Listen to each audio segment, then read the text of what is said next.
So, so thank you again, and greetings from quite a cold Cape Town today, Yeah, very. and but very happy and excited to be with all of you this morning. And what we're going to be doing today is we're literally going to be looking at business models, right? Now, maybe just before we get into into something specific, I wanted to know, does anybody on the call, can you explain to me what your understanding of a business model? Just anyone. If anyone is open, and maybe what we do while we kind of thinking and getting the wheels turning, if you could maybe in the chat, just drop it in the chat how you are feeling today, right? From 1 to 10. If you can maybe just drop in the chat how you are feeling. I mean, today I'm definitely feeling a 10. Right? Because I'm doing my favorite thing. In the chat, just drop how you're feeling. But if there's anybody that maybe want to be bold enough to tell us what you think is a business model, that's open to anyone.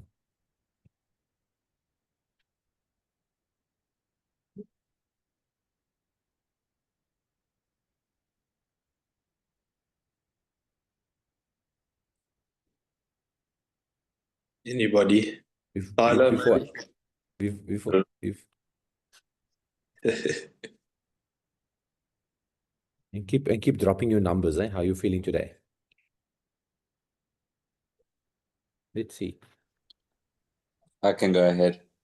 Go for it, Tyler. Morning, everyone. Hi, Tyler. Hey, how are you? Good in you.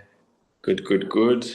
I think a business model is a clear description of the intent to which you plan to execute your business in terms of how you will operate and how you will generate revenue, and an overall idea of what you hope to fulfill as a business.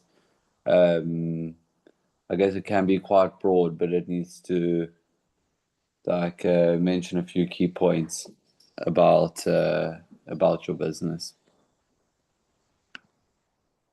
Yeah. Thank you. No, that's quite good. Thanks, Tyler. And I think the key thing about your business model, it's something that, yesterday I know there were some conversations where we spoke about thinking around innovation or IP. I think many times people don't understand that an innovation in a business model can be quite meaningful. So what we're going to be doing this for the next couple of hours is we're really going to kind of deep dive into what does it mean to when we talk about a business model. Just as an indication, as a high-level indication, how many of you are familiar with the business model canvas? If you've ever done it or you've been introduced to it somehow, or you read up about it. Okay, I don't see any reactions. So, and thank you, Precious, for that question. Is a business model the same as a business plan? It's actually not the same thing. Your model, and I think Chad is correct there, your model is part of your plan. And I'll give you my very controversial view on business plans later. But let's look at what we're going to be doing for today. We're just going to quickly do a little quick recap around what day 1 and day 2 would be about.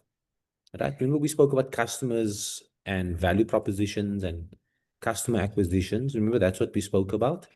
And then we're going to dive immediately into your business model, which is very important because you need to understand your business model as an entrepreneur. If you don't know how everything fits together, as Tyler mentioned, then you're going to find a bit of a problem.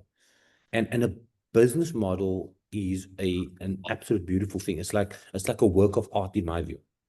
If you understand your business model, right? And then we'll do a little activity at the end, which is going to be very, very important. Yesterday, I did ask if you could just think and potentially go and explore what your customer profile could look like. And I know that is not always easy, but it's very important that you need to know who your customers are if you want to build on developing your business model. And that's the reason why I've been on and on about understand your customer, because if you understand your customer, you know what value you're going to be creating, right? And that combination is critical and crucial when we start exploring your business model. So that's something that I want you to be very, very conscious and aware of. So yesterday, I'm sure we all remember, over the last 2 days, we went on this customer development journey. We spoke about customer discovery, where you need to know that if you know what the problem of your customers are, then you will be able to best create a solution so that you can have problem solution fit. Remember, we spoke about that. And then once you validate your customer, right, then you need to now understand, okay, so what does the market look like? Is there a big enough market for me to go in pursuit of this customer? And then you begin to build your business model. So your business model actually comes into play once you know who your customers are. While you are still searching for your customer, it is very hard or difficult to build the business model, because your business model will always be agile, right? It's something that it will evolve as your customer evolves. And this is something that I want you to be conscious of and think about as we go through today's session.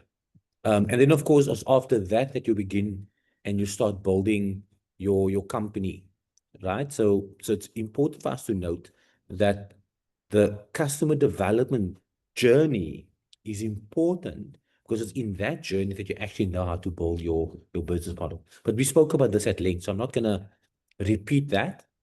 And then remember, we spoke about the value proposition canvas yesterday, where every customer segment, if you know who your customers are, if you know what their pains are, if you know what you want them to gain, your offering must be pain relievers or gain creators. That's fundamentally what you're going to do, right? If you are setting up something and let's say access to healthcare is difficult, and that's the problem, or that's the pain, then you have to ask yourself, how does my solution of healthcare provide more access to those who don't have access? So you're relieving that pain. So it's always important that you need to know what are the pains that customers have, right? A small business might say, you know what, they cannot afford to pay health insurance or medical aid for the customer base. I mean, for the employees. So do you have a solution that can address that pain of that customer, that small business customer? Does your solution offer that pain relief? So you're always going to ask yourself, what are the pains that people have to have access to what I have on offer? Or what is the gains that they will get if I can offer what I offer? And then that is what your value proposition will have to do.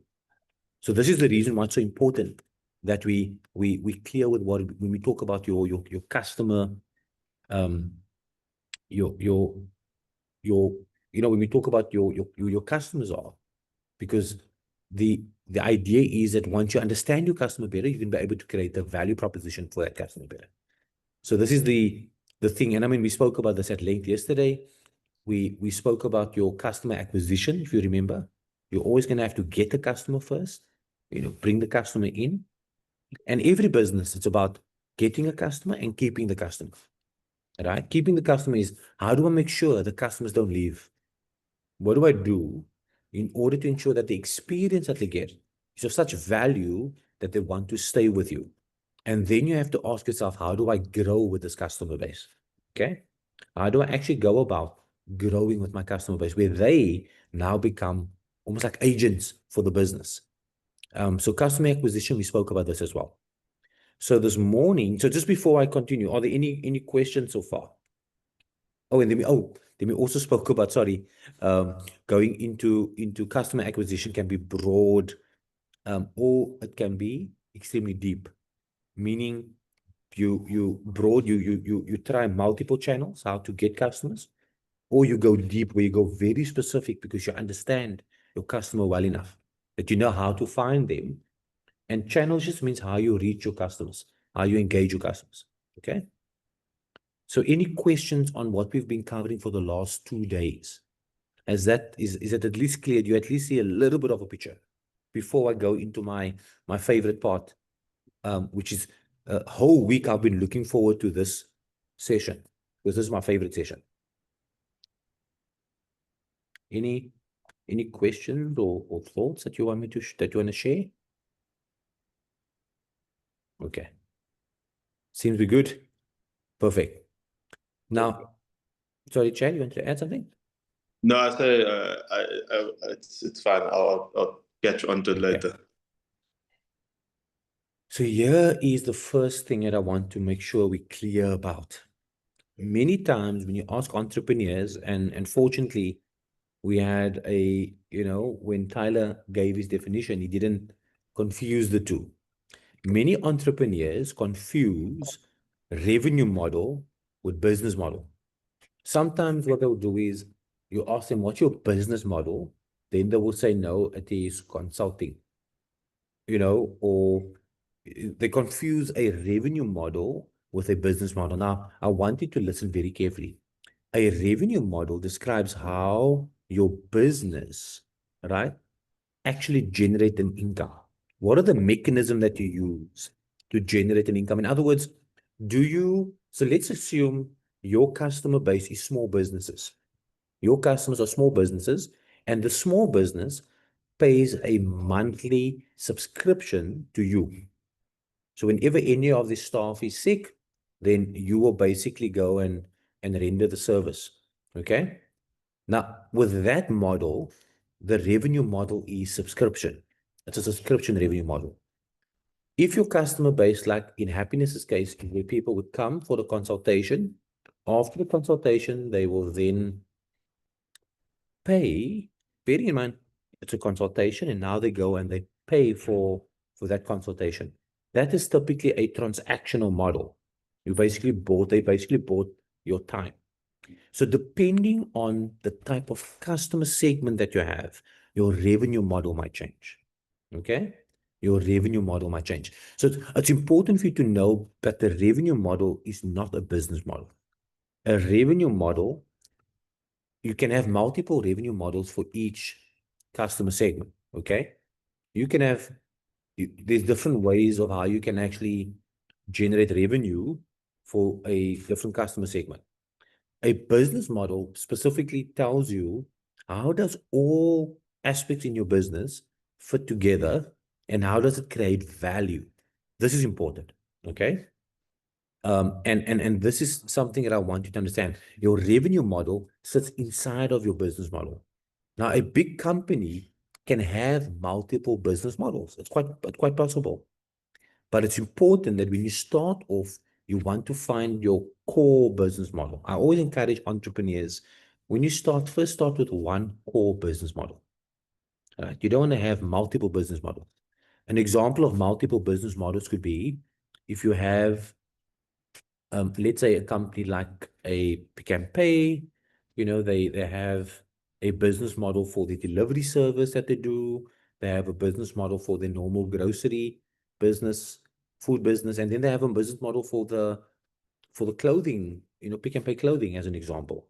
So it's one company and they have different business models operating and running in the entire business. So for you as an entrepreneur, you have to make sure that you understand what your business model is, right? And how you are going to apply it. Now, in our case, with this initiative, we're all going to have this kind of virtual micro practices that we're going to be operating. And there's a generic business model around it, but you are most likely going to tweak it for your context and for your market, which is so important.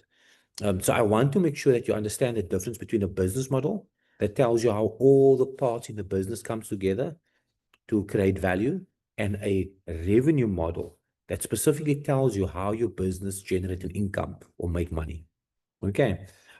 Is there any questions or comments or just around this one? Because I really want us to be clear on the distinction between a revenue model and a business model before we dive into And again, we're going to be talking about business models today.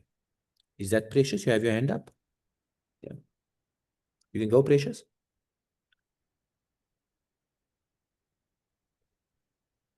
Oh, sorry. Hi, can you hear me? Can hear Yeah. you. Yeah. So I wanted to ask in this case, does it, because I was thinking about what we were discussing yesterday and I realized I have my customer profile is like a different group of people. Does it mean I should have different business models for each customer profile then in that case? Or I'm just not understanding exactly what you Good question. So you can have a different revenue model Yeah. for a customer, but in your business model, you would have different customer segments. So one business model can have different customer segments. So For, like, for example, let me give you an example. Let's go back to Pick n Pay. So Pick n Pay can have a individual coming in and buying from Pick n Pay. Okay. So I'm an individual that comes and I can buy my groceries at Pick n Pay. At the same time, Pick n Pay can also have someone, a company buying products from Pick n Pay. Okay. Where the arrangement might be different to an individual that just goes into a Pick n Pay store. Even though it's the same grocery store, the type of customer is different. Therefore, your business model to service each customer might be different. Okay. But the revenue models could be, for example, a company might pay I don't using it as an example. They might pay a certain subscription fee. And when they buy, they then get it at a reduced price. So in the revenue model for an individual it's transactional. I put stuff in a basket. I come, check out, done. That's one type of customer. Then you have let's call it a delivery customer. That could be a second type of customer. That's someone that buys online, right? Even though it is transactional, the system is different for that to service that customer. And then you have maybe a corporate customer. So what you need to think about is in your business, for every customer segment, you could map them out on one business model. You can actually do it on one business model. The only thing you must remember is the revenue models might change. That's the difference. I think, can I add something there, Marlon, Yeah. just on the, sorry, so, Precious, so to Marlon's point, so if you and I know, and everyone that's on this call, you've worked in private sector, you know, sort of the traditional fee for service, which Marlon was speaking on, the transactional, we call it fee for service. And that is either cash or medical aid. That's sort of the standard model. That's one revenue model where you've contracted with medical aids, like in this setting, if you do the virtual care, for example, you can do that. We do both medical aid and cash. That's transactional. Then, and that's usually like direct to the consumer, to the customer. But to Marlon's point, also on if you're selling to a business, he's not speaking out of thin air or anything. That's a model that we've created, for example, which we'll show you guys also. But we've created a SMME product which we sell to SMMEs. And that is effectively a monthly premium type model where you operate directly with the business owner, which we spoke about yesterday. So that's another revenue model, and it has its own business model, where those customers experience our services differently to the fee-for-service customer. Then the same thing with the subscriptions, again, what Marlon's speaking about, you create a revenue model there where you create something, a thing that the people are buying. So in our case, we create vouchers. So you can create a care voucher, and that voucher is then what people pay for, and it can be then redeemed every month, and they pay it on a monthly basis. So I think I just wanted, from a practical point of view to the customer, that's sort of where Marlon's coming from, because I know there's sort of a framework in which we have been led to believe this is the only way people can pay for healthcare. It's either medical aid or it's cash. And then the same with the on the poker side, from a business model point of view, the revenue model would be either there's a monthly fee that you do with the doctor who pays you on a monthly, like a set amount to come and do scans, for argument's sake, or it's per every scan that gets done, the doctor pays you, etc., etc. So I just wanted to give that practical there, Marlon, because it's just like it's sort of coming from real world healthcare business. No, thank you. Thank you for that. And I think it's a very important question to ask, you know, because for many of us, we don't always realize that as your customer base, as you identify more customers, and what we notice, if you see that you identify more customers, but the level of how you're going to support that customer is going to change, then it might mean you might need to adapt and set up another business model just for that particular customer. But again, we'll get to that when we do the mapping, you'll see, and it will actually make a lot of sense for us. Now, what does a business model actually mean, and what does it do, right? Your business model, and this for me is the most simplest way, and I want you to remember this. Every business model needs to do three things, right? Sometimes I add the fourth thing, but let's keep it with three for now. Your business model tells you, how does your business create value? How does it deliver the value? And how does it capture value? That's all it is. How do you create value, deliver the value to your customer, and then capture value, which is your income, right? So you will always ask yourself the questions around what value will my business create? How will I deliver it? How will I bring in revenue? And is my revenue, my income greater than my expense, my cost? Which means, are you making a profit? All right. That's in the most simplest and the most basic terms of any business. Doesn't matter what your business is, you always have to ask yourself, how will you create value? How are you going to deliver that value, and how are you going to capture value? That's the default method for any business, be it health, be it you want to start your own clothing business, whatever. This is your fundamental methodology that you're going to follow. Now, for me, if you remember, we spoke about validating your customers for the last 2 days. When you go into customer discovery, then you have to go and do customer validation. Once you have customer validation, then you go into building the business model. Now, as much as you also do customer validation, you also have to do business model validation. You also have to validate your business model. In other words, and if you look at this little diagram, I want you to see this. There's a on the far right-hand side, it says you know exactly who your customers are and what they need, and that your business model is profitable, repeatable, and scalable. That is when you know that your business is going to grow and be a big business. If a business can be profitable, repeatable, and scalable. So that's what you want to validate in your business model. Right? And it's a very simple, and that is why I always tell entrepreneurs, when you look at the business model, be open that it could change and it could evolve over time. So you're always going to be going and validating, especially if something is not working. You know, Happiness was sharing the example, you know, you're going out. So part of your way of getting customers to come in is you go and you deliver these pamphlets, or, you know, that you've printed.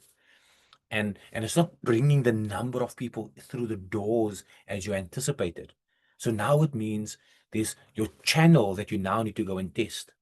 Am I maybe using the wrong channel? Should I maybe try a different channel to reach people, right? Or is it my pricing? So there's different avenues in your business that you're going to be testing, and until you see it works.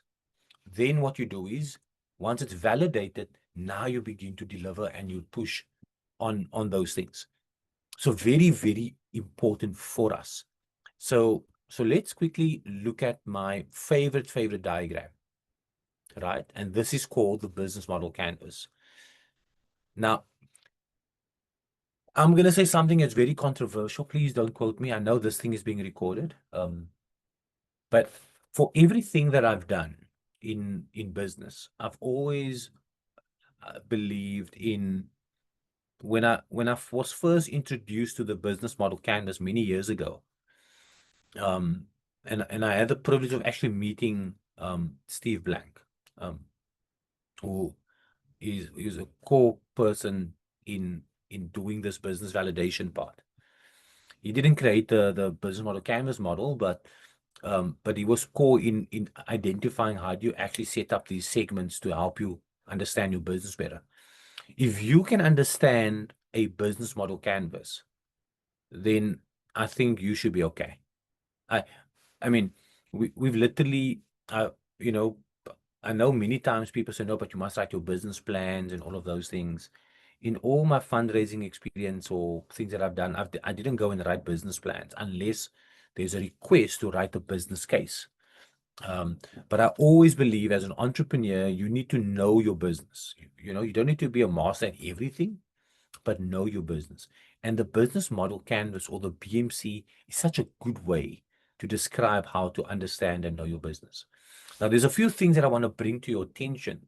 Firstly, there are 9 segments. I want you to see the 9 segments, okay? I'm sure you can all count there. Now, if you look at it, you would see that they are at the center of your business model canvas, right? At the center of your business model canvas is your value proposition. Remember yesterday we spoke about value proposition. Now, if you look at the numbering, the first priority of your business model canvas is actually your customer segments. If you know who your customers are, then you know what your value proposition is.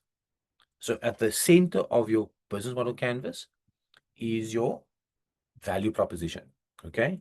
And the value proposition for your customer segments. So I want you to look at the screen, and if you can just imagine, the value proposition is the center, is the heart of it. Everything on, if you're looking at the screen, on the left-hand side of the screen, 6, 7, 8, 9, okay? But especially 6, 7, 8, that is how you create value, okay?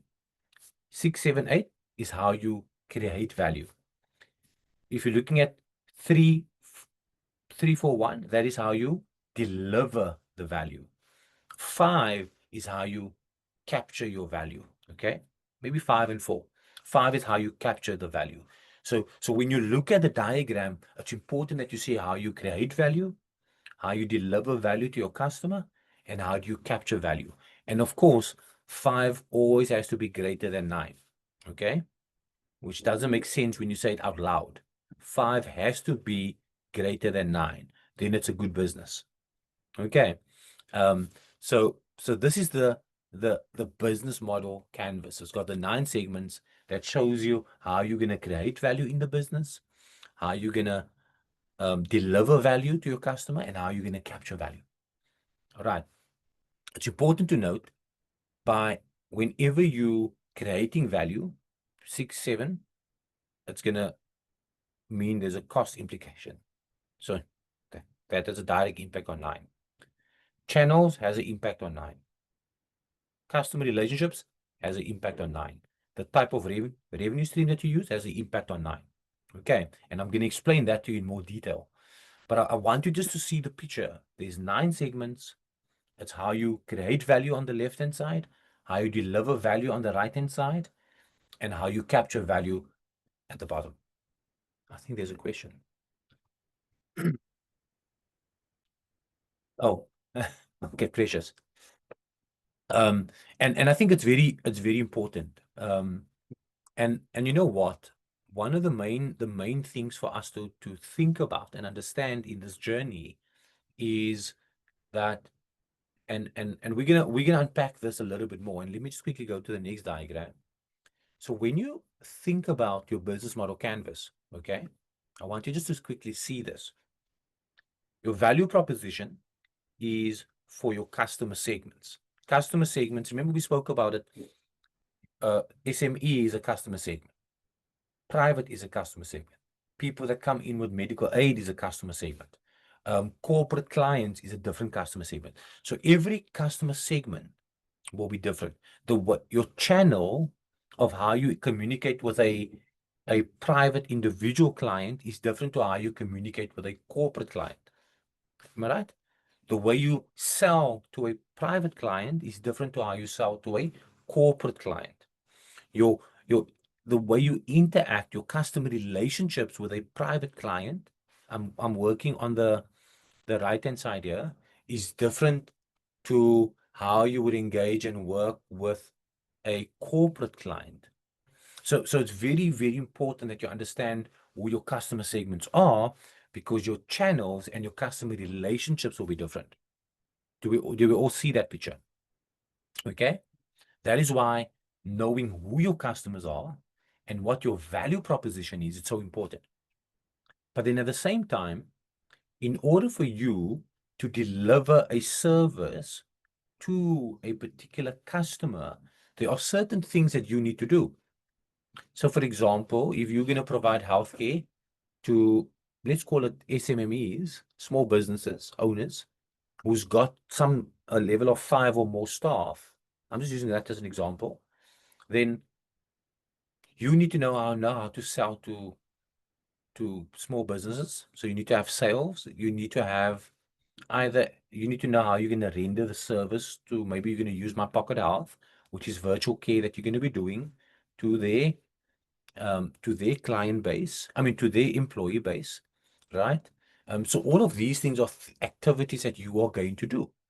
And for every activity, there might be a cost implication, which means you might need certain resources, right? You might need to have certain devices. You might need to have a focus device. So there's certain key resources that you are going to require in order for you to create the value for your customer segment.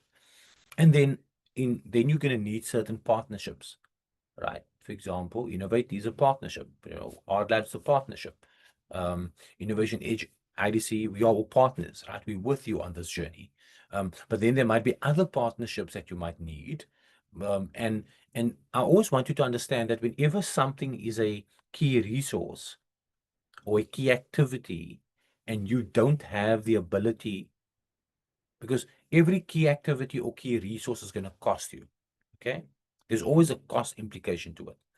If you want to reduce your cost, then you have to ask yourself, can I find a key partner that can actually help me to do the key activity or the key resource or the channel? So key partners comes into play if you work with someone that helps you to create value or to deliver your value or to capture your value. Okay, that's where your key partners come in.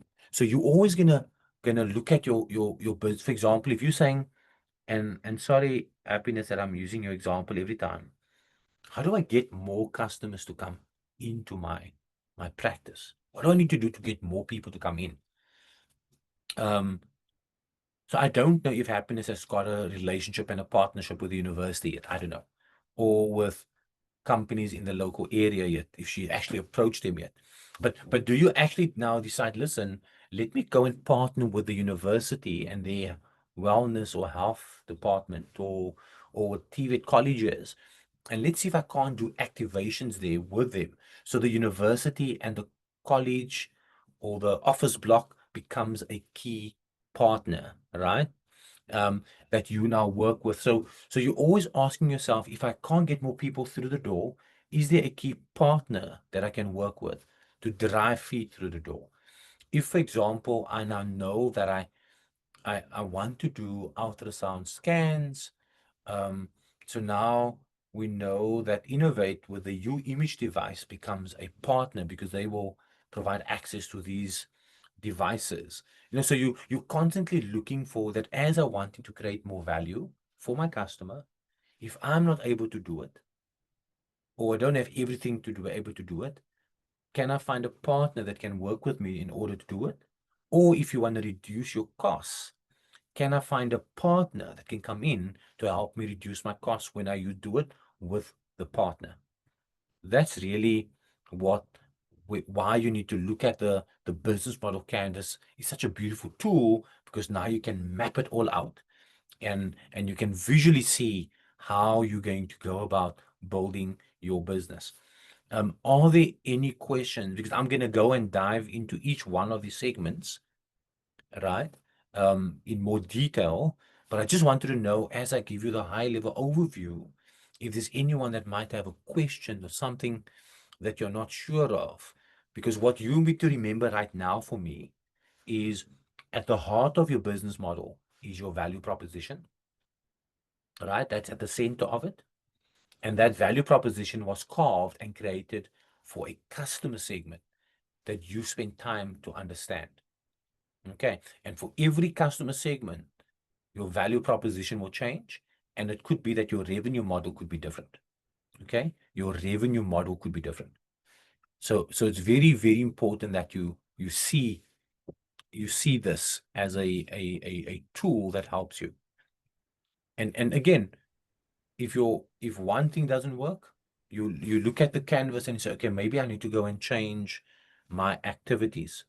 If all of a sudden, one of your activities is transport, you have to now go everywhere with logistical transport.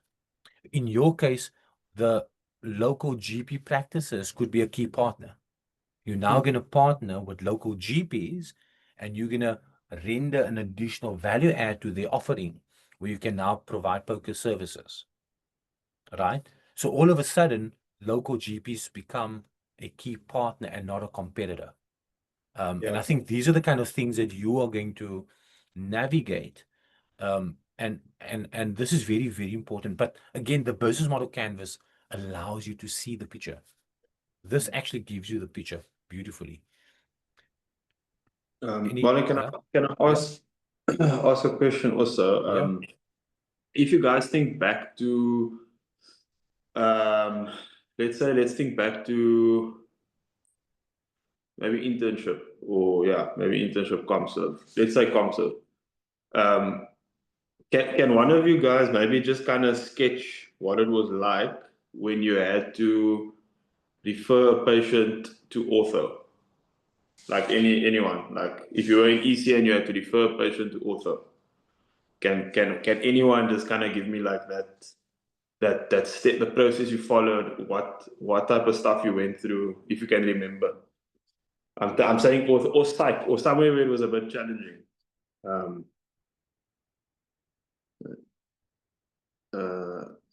Okay. It will be on the thing.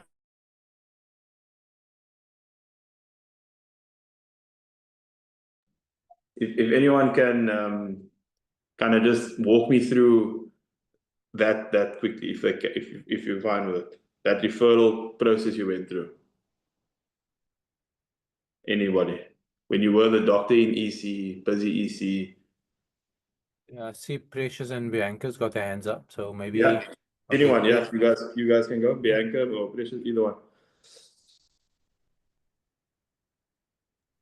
Okay, hi again. So it depended on which department I'm working. For example, when I was in a polyclinic, for example, it was harder to send patients to the orthopedics, which is different from when a patient is admitted. It's a little faster because you can just send referrals directly to them. But when you're working in a CHC, for example, you have to refer. I was in Helen Joseph for my internship. So when I was in a CHC, I would have to send a patient to Helen Joseph Polyclinic. From the polyclinic, they are seen by the doctors there, and then the doctors there are then going to refer the patients to the orthopedics department, which would take months actually before they even sent by the orthopedic doctor. Okay, And then, cool. that's how it differs. Okay, and then, and Bianca, from your side? So if we're talking about an emergency, usually they present to an emergency department and you refer them via an app called Vula, which was really great. You guys use Vula, yeah. William's a very good friend of mine, yeah. Marlon also. Vula was really good for even non-emergency referrals as well, just a bit of time to get them across. I think usually it goes to a tertiary or secondary hospital, and then it's at the discretion of the surgeon on call to kind of say whether or not they accept the referral or whether there's further investigations needed or not. And sometimes you have to wait for them to reply even on the Vulas because they're obviously either still in theater or dealing with another emergency or also running their own clinic. But that's generally the pathway. Yeah, no, cool. So the reason I wanna ask it is, I mean, even in a setting of if your hospital has an ortho department, if you think about kind of what you guys said now, there's key partners, key activities, key resources, value propositions, relationships, channels, segment. It's all the same, right? So when you think segment in a referral, different grades of how grades of urgency, etc., would dictate how you package it. Partners, some you can go straight, some you need a partner to as a segue. There's certain activities you need to do to get that patient through the door, i.e. if you're in the EC, you need to maybe put on a cast, you maybe shouldn't put on a cast, you stabilize. There's certain key resources you either have or you don't have. And then, funny enough, from a value proposition point of view, in the context of care or disposition of patients in the public side of things, the value proposition, I don't know if you've ever thought of it, but each department has their own reason for wanting a patient there. So they've got their own specific mandates or KPIs. Maybe they want to reduce seeing X amount this type of patient because it maybe costs them too much, or so they want to rather let it be managed elsewhere to a point before it comes. But you, from a value proposition to that department, in the same way you're looking at a customer, you're looking at a patient or a business or so on, you have to use that same framing that you bringing value to them, and you need to package it in a certain way for them. So there are so many parallels that you can draw between what you guys have already been doing your whole life in medicine, that you can now just sort of transpose it, I guess, into with understanding the business concepts. But fundamentally, you're doing very much of this. I don't know. Are you guys seeing the parallels, maybe, hopefully, between what you guys have already been doing to what you're going to be doing going forward? I don't know if you do, yes or no. I'd like to know, because that's really, from my perspective as someone that was in the clinical side of things too, what I focused on was I was doing it every day. It was a system, it was a process, it was an ecosystem of various stakeholders, channels, people, etc. I was so well prepared for it actually going into business, because I had dealt with the horrible consultant, I dealt with the MO that didn't want to accept the patient, I dealt with patients who weren't happy with the service. You've actually dealt with all of that, right? In reality. And now it's just an opportunity to kind of frame that into your own personal business and your own life. So yeah, if you guys can see it, that's good. I hope so, because it's there. As you guys are, this is not foreign to you guys. It's actually Yeah. No, thank you, Chad. And I think, I don't know, Bianca, did you have another question or response that you wanted to? No, thank you. I think Chad basically covered everything. Okay, no, thank you. So again, when you think about the business model canvas, it's really kind of putting all of these things together. And I think, Precious, when you look at strategic partnerships, I think this is important. Whenever you think of a partnership, I'm going to put in a chat, I'm going to tell you what the formula is for partnership. Okay. It's in the chat. Whenever you want to do a partnership, it's actually 1 + 1 = 3 or more. It's not 1 + 1 = 2.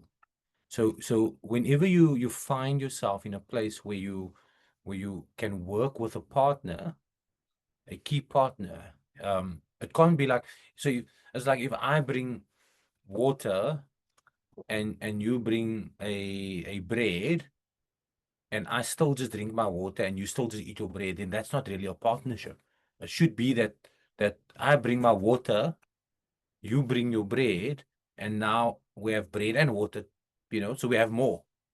And I think that's the fundamentals of a partnership. So the way you explore partnerships is, if I put something on the table and someone else puts something on the table, then we should have more than just those two individual things that we are bringing. And many times you find that people say, no, let's partner. You come in with something, they come in with something, but then you realize, but it feels like, like I'm bringing everything. I don't know if any of you ever felt that way. So and I'm not talking just about relationships here, right? It's very, very important that you always want to make sure that 1 + 1 = 3 or more, right? It's not equals 2. 1 + 1 shouldn't equal 2, it should equal 3 or more.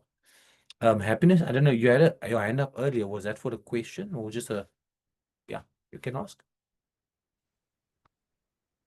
Hey everyone. Yes, it's a Hi. question. I actually wanted Yep. to ask because when you made an example in terms of partnership and making partnership, I think I've approached a few institutions around, especially colleges. I think I didn't even think of it as a partnership as per se.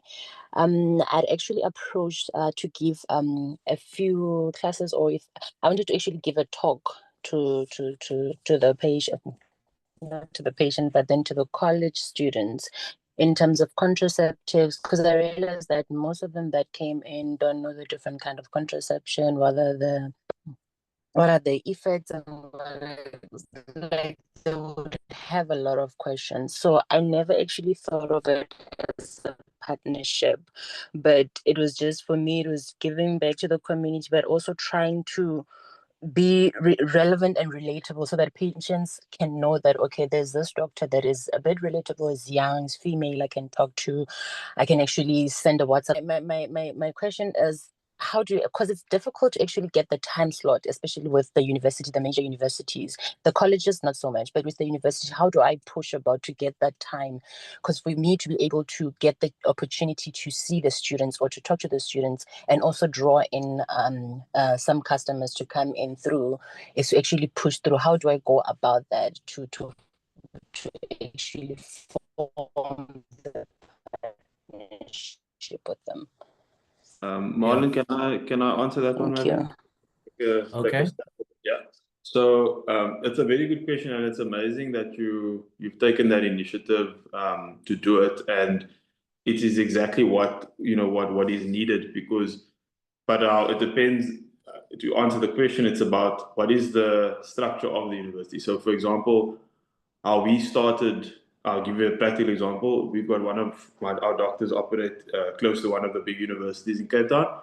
And how we actually opened up the door was, we, not directly with them, but through our virtual platform and our hybrid model, we created these student packages, if you want to call it that. So we created a product of healthcare service for students, right?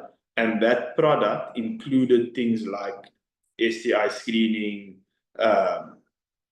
virtual contraceptive consults, in-person session, blah, blah, blah, all those things. And we captured a few students and we discounted the rate and everything.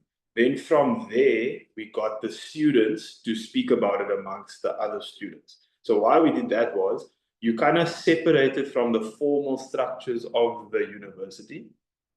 You build up some traction or community amongst a group.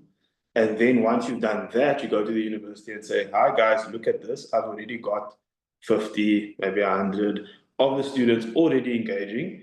Now you try and find a way to collaborate with the university, because the universities, I'm using it now because that's what they have got their own policies and processes. So again, like we spoke about the other department, they've got specific things, and what's value to them might not be, you don't necessarily see it as value to you, but they've got their own thing. So that was an approach. And then there's obviously another approach where you could go and build direct relationship with the university from scratch. But you need to understand what is going to bring value to them. Is it going to help? Because to the university, the customer is the student, right? So they're earning their money from student fees. They're earning their money from government subsidies for the students that are there. So more students, more money for them, and so on. So you need to think on key partner. If you identify them, you must understand what value can you bring to that partner as well, and what value can you extract from that partner to get to your to what's valuable to you. So it's just sort of a practical. I know it's not specific. Marlon will probably give a more broad sort of system or process, but I'm just giving you a practical example of what worked in our setting, which I think could work for you as well. Thank you for that. Cool. And I think a key thing with when you're looking at approaching, and I mean we're using bureaucracy entities as examples now. You know, a university is a big juggernaut. A key thing is whenever you want to establish any partnership, it has to be clear for the partner what value they're going to get because they are partnering with you. As much as you want to get value out of the relationship as well, it always has to be what value are you bringing to the table. And I think Happiness, you're already on the. I think that the key thing is if you're using the university as a drive and a push to just sell into the university, then it's not really a partnership. Then you're actually using the university as a channel. But if they're a partner, it means that you are creating clear value for the university, which means whenever they have a health and wellness day, they're always going to think of Happiness. Right? They're always going to think of you. You will be top of mind, and they will invite you to come and speak to the students. And so you have to be very clear. Again, a partnership is where you get more and they get more because of that. But if you are using the university as just a channel where you just want to come and you're selling into the university, then that's a different dimension. So I think from a key partnership perspective, always ask yourself, how can I create value for them? And I always encourage entrepreneurs. The most valuable capital that you can actually ever have is social capital. So at the university, there will be one person or a lecturer or a head of department that was probably going to be your champion, right? The one that will speak of you in a room when you're not in the room. And I think those are the kind of things you want to get your key champions already. And building social capital is of such value for you as an entrepreneur. There's one thing that you can do. And the amazing thing is you've got a profession that is so easy to build social capital. Like I wish I had what you had, you know, it's the easiest way to build social capital is with the ability and the skill because you can easily create value and add value for someone. And remember, when you build social capital, you add value without expecting the person to give value back. You're creating value because you're strengthening the partnership, the relationship. And hopefully we can do a session later on where we can just talk about social capital and how to build social capital, because your trajectory of your journey is as strong as your social network. And I'm not talking about your social network on Facebook or Instagram or all of those things. I mean, is that connectivity, that circle that you have, people that are connected to you. That is the strength of your possibilities. Okay, so for those who just joined, we're busy with the business model. And as I've mentioned before, every business model needs to do three things: create value, deliver value, and capture value. Okay, that's the model for all business models. What we are busy with right now is we're busy with the business model canvas, which is a beautiful way where it shows you 9 segments. And there are notes. We've got a whole little booklet that you can go and read through that takes you through how to set up, how to go about doing the business model canvas. But I just want to quickly do a little deep dive on each of these segments and what it actually represents, if that is okay. So just doing a quick time check. Do you all have an hour still in you? Or do you want to do a quick break? Good. Right? I just want to make sure that I'm just doing a time check. If you have about an hour in you still, if you just quickly go for this, we push through for the hour, then we'll be done by 20 to 12. Or you want to take a break? Okay, I see some responses there. Okay, let's go and see how far we get. If not, we can find our feet later on. So let's quickly go into a little bit of a deep dive for every single one of these segments. Okay. So the first one is customer segments. Now, when you think about customer segments, you must understand customer segments is literally the people that you are selling or creating the value for. All right. So you need to know, how do I go about doing my segmenting? For example, if your business is rendering a service to private clients, now Happiness was very specific. She was very specific with female. So that's a specific type of client that she is in pursuit after as her business that she want to create value for. So you have to look at, how do you begin to segment your customers? Because the way you're gonna, if you're looking at an elderly customer compared to a someone that needs chronic medication, compared to someone that is, that is of working age and they're absolutely fine, so depending on who your customer segments are, that is very important. So you have to segment your customers. I don't know how many of you actually did that, but segmenting customers means it helps you to understand how you can create more value for them. That's the reason why you want to do segmentation, right? Because it means that you can now increase the value for that particular customer, which can set you apart from everybody else. All right. So you have to know who are you creating the product or the service to. And there's different kinds of customer segments, right? Your business model can target a range of different customer segments. These are just some examples, okay? You might say, well, my business is on mass market. So that means you creating something that most people could potentially use, like something like airtime. It's like most people that would need airtime or electricity. These are some mass market customer segments. You might decide that you want to go for a very niche market. You might decide, what, because of my relationship with sports teams, I actually want to render my services to sports. And that's a niche. Or you go where you understand that your business is taking care of different types of customers. You have private customers, you have corporate clients, you have small businesses, you have NGOs, you have development clients. So you now go and you decide to go segmented. And for most of us, we must probably going to go the segmented route first until you find your sweet spot of a customer base. And then lastly, you could also say, well, you have diverse customer base, right? That means you have customers that has different needs, which I'm sure we also will find in our case.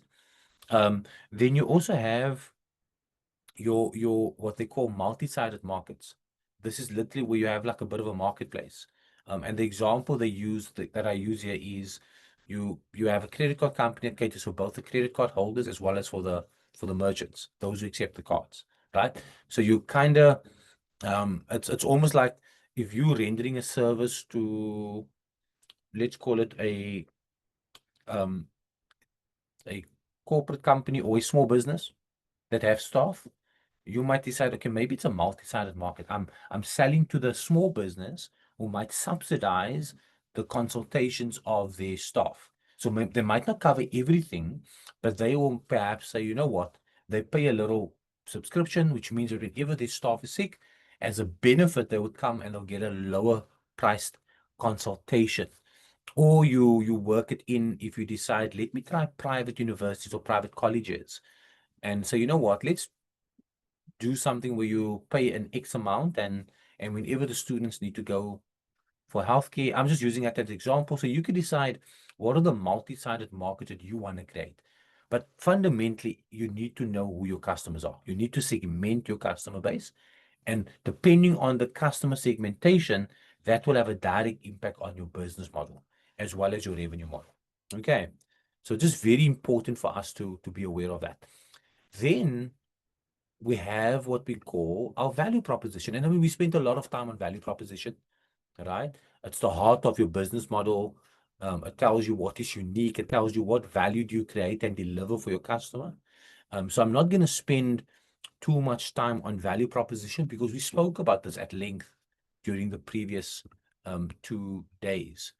But something for you just to consider is a value proposition will either be quantitative or it will be qualitative, right? In other words, it's either whatever you're delivering is at a much more effective, cost-effective rate, or you can do it faster than most others, or it's something about the experience, the quality of the service. So you will always be in one of those buckets when it comes to your value proposition. And then now that you know who you are creating value for and you know what your value proposition is, you now need to find channels. Okay, you now need to find channels. Now, channels is important because this tells you how will you actually communicate and reach out to your customers. This is how you connect with your customers. Now there's different types of channels. You can either have your own channels, which is your own website, your own social media sites, your own store, that is owned channels, or you can have what we call partner channels. Partner channels is where you're selling your offering through a third party. So it's either you own your own channel that you have direct access to the customer, or you are selling via a third party, which is partner channels.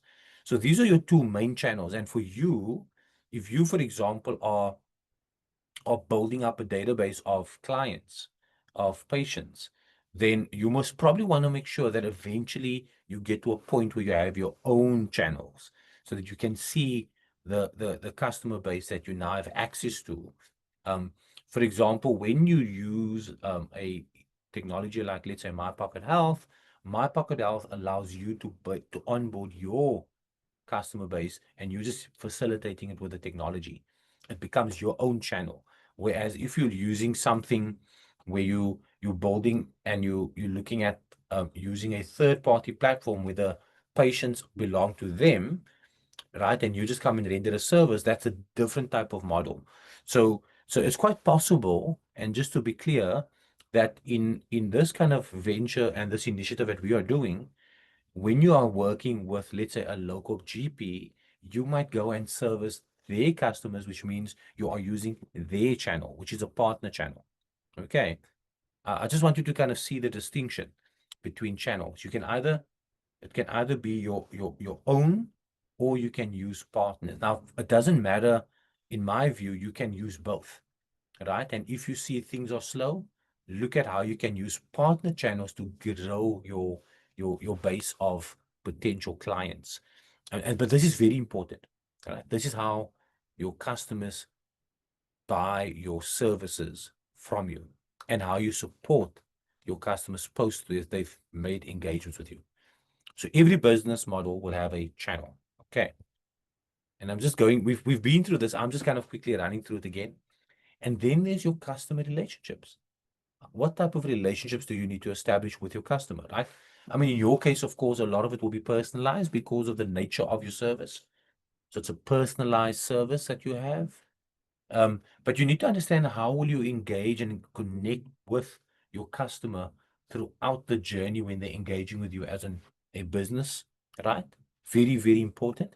And there's different types of customer relationships. You have personal relationships. You have, and just as some examples quickly, if you decide that you're going to have a personal shopper, you're going to pay more for that service because it's a dedicated personal service.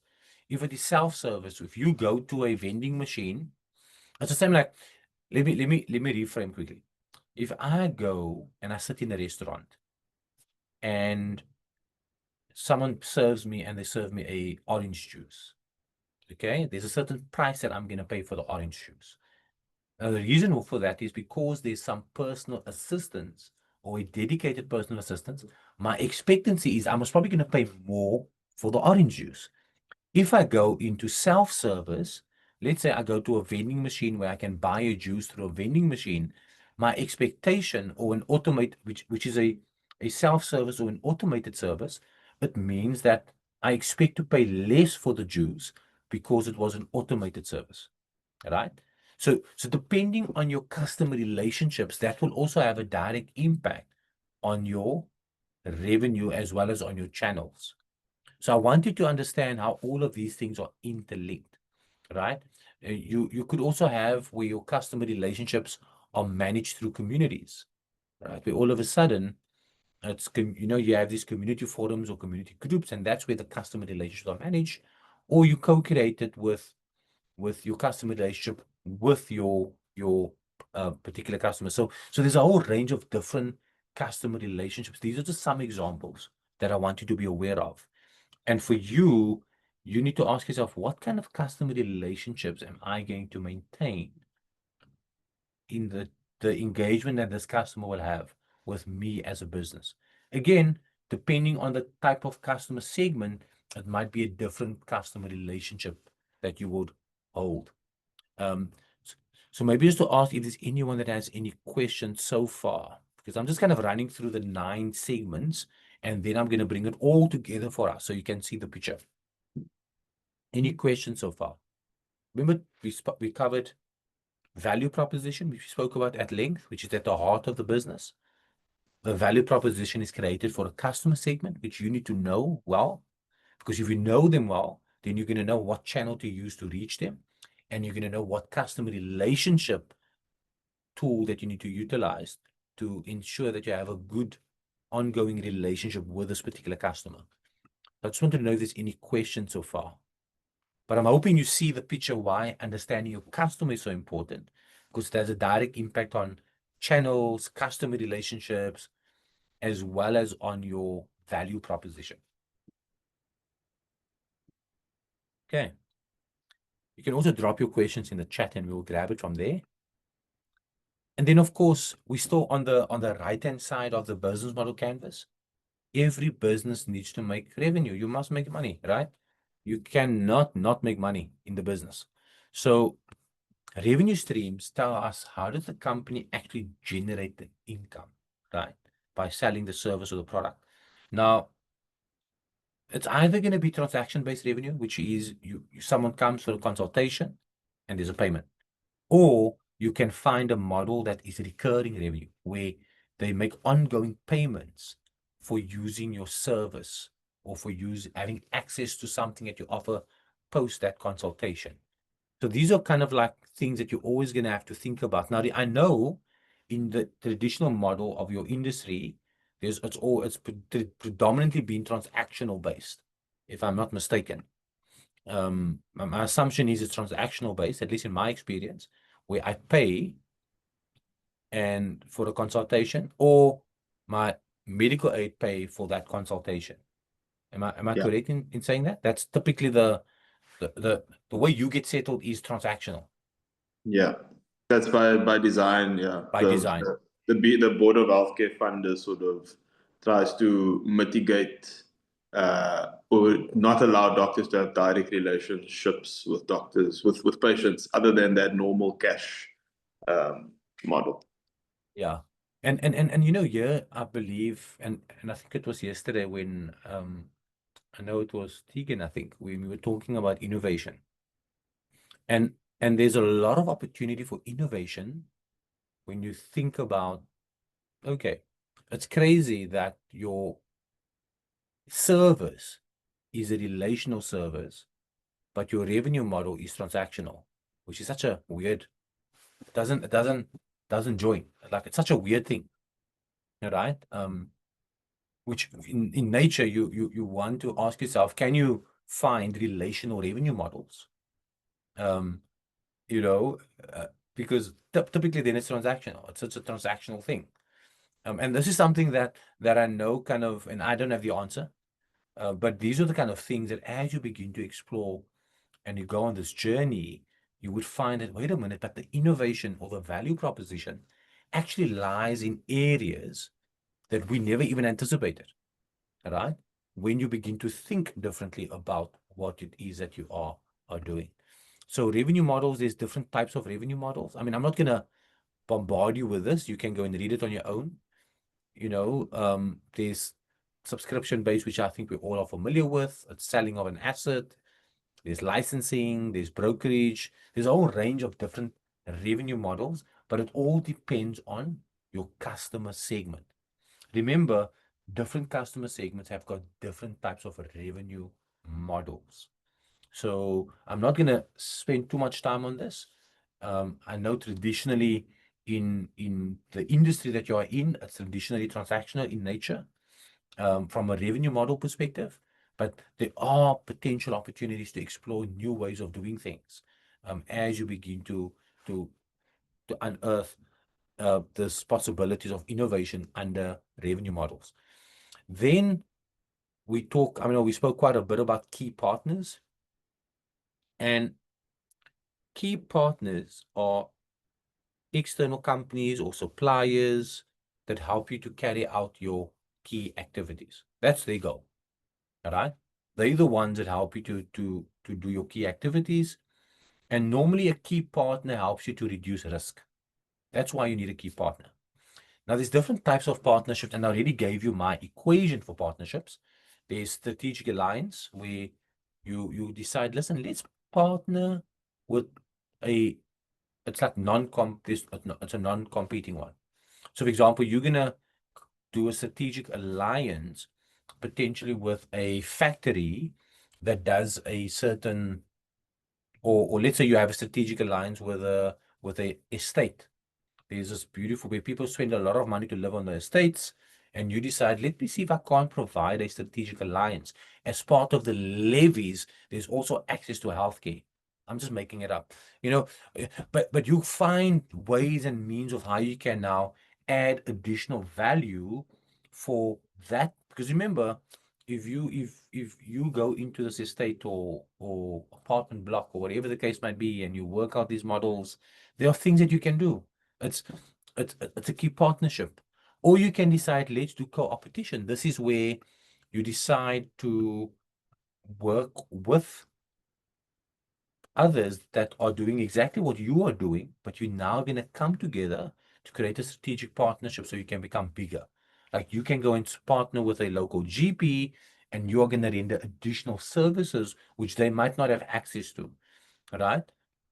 Or you do a joint venture, but that's another kind of partnership where you create a new type of business, or you do a buyer-supplier relationship. This is really where you strengthen the relationship with the one that supplies you with that which you need to create value. So key partnerships are going to be key for any business. And I want to motivate and encourage you. Always ask yourself, if my business is not growing, is there a key partnership that I can consider that can unlock new value for me? Very, very important. Any questions so far before we proceed to the last, I think, 3 segments? I should also comment there. Sure. So to Marlon's point about bringing, he used a very good example, which, so we've, for example, I've done a transaction with a new building, with tenants in and so on.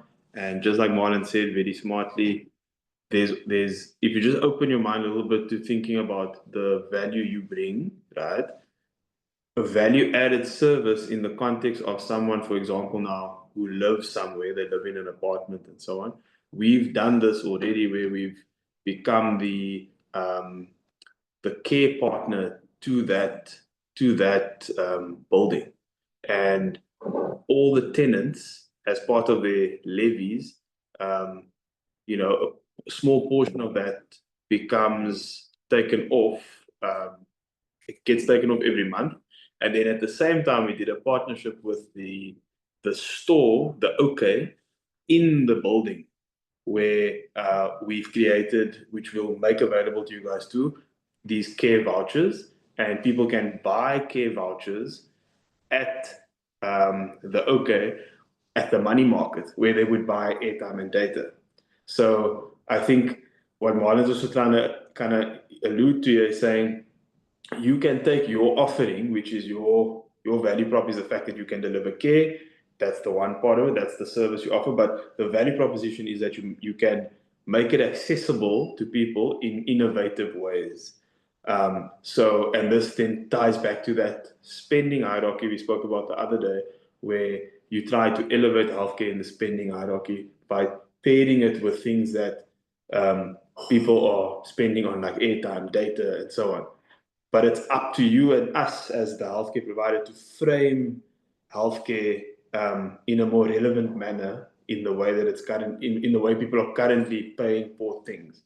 And that gets to that's how the key partner element comes into play, because you need to leverage existing markets and so on. So yeah, I just wanted to give that context also. Oh, perfect. Thank you so much. So I think it's really important that through key partnerships, you're able to unlock new opportunities, right? I mean, the examples that Chad mentioned now. I see Karina as a good question there. Yeah, Karina, that would classify as co-opetition because it means you are creating value for the GP where they didn't have that value yet. So it means that they benefit, you benefit, and the patient benefit. Whenever there's a win-win-win situation, you're all good. So that would typically be an example of co-opetition. So it's not, you're not competing, you're not competition, you're co-opetition, right? And I think that's really what you are doing. So that's a good observation. Now, another key thing when we're thinking about key activities is typically these are the kind of stuff that you normally have to do to create value, right? And what you're doing is your key activities is all about how do you create the value, how do you reach your customer segments, how do you maintain relationships, and how do you generate revenue. Those are the key activities that you're going to have to do, right? In your case, I don't think you're specifically going to go into production unless there's something different that you're going to do that I don't know. Right? But fundamentally, you're gonna find yourself in rendering services, right? That's your main thing. Problem solving, I think, is at the heart of what you do. And then lastly, a key activity will be if it's maintaining platforms and things which you're not gonna really have to do. So key thing for you is going to be in the domain of problem solving. And the things that you will be doing is around how do you create the value proposition, how do you reach these customers, how do you maintain the relationships, and how do you generate revenue. Those are fundamentals or things that you would be doing as an entrepreneur. But key activities, remember, has got a cost implication to it. So every key activity drives up costs. So if you're going to do an activity and you see that it's too costly for you, then you rather want to find out, can I find a partner that can do it? And then that is how I'm going to subsidize that cost. And that is what's so important, to always be open to key partnerships. And then your key resources, these are the things that you need in order to do what you need to do. I mean, these are some examples, such as, I mean, in your case, you might need devices. There might be other support that you would need. So you have to ask yourself, what are the key resources that I need to grow and build this business, right? And again, if you don't have the resource, ask yourself, do I have a partner who has the resource that I can partner with? And that's how I'm going to deliver the value.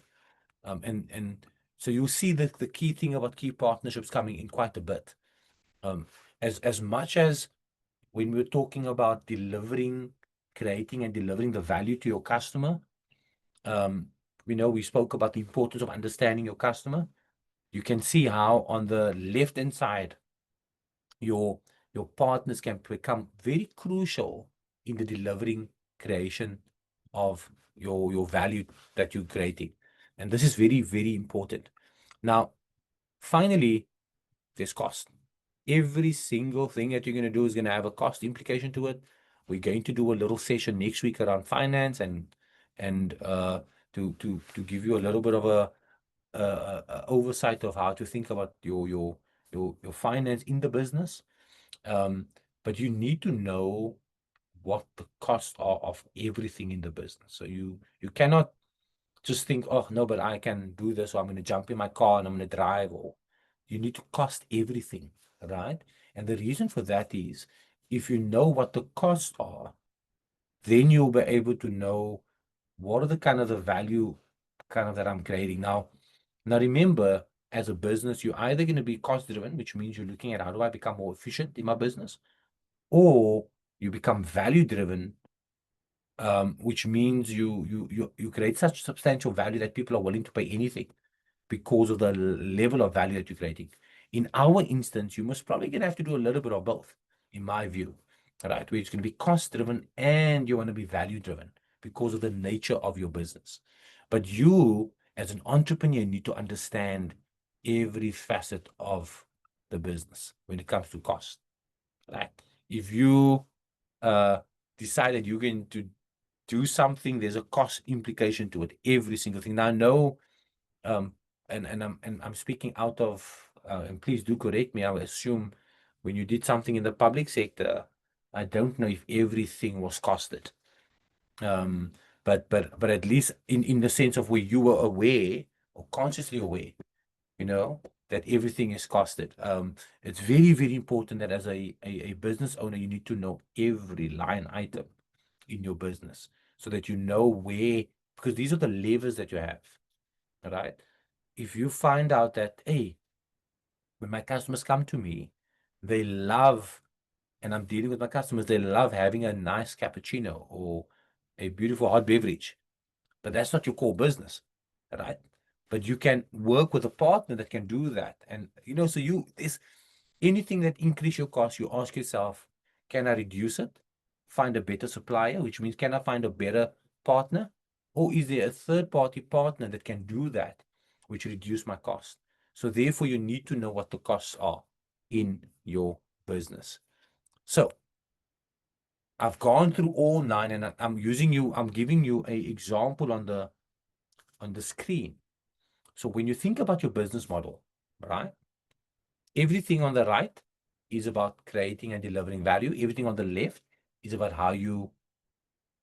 delivering and capturing value. Everything on the left is how you create value, if you look at the screen. So on the screen, I got an example of a business called Mud Jeans. Mud Jeans is really denims for socially conscious consumers. So these are people that they're very conscious of the environment, because manufacturing denim takes a lot of water. It's not good for the environment, okay? So all you do is, whenever you do the business model canvas, you take out the canvas, and the templates are all available for you, and it will be available on the LMS as well. You take out the canvas, and you start off by writing, who is your customer segments? You know, you did the value proposition canvas already. So your value proposition might be, okay, it's patients, it's small businesses.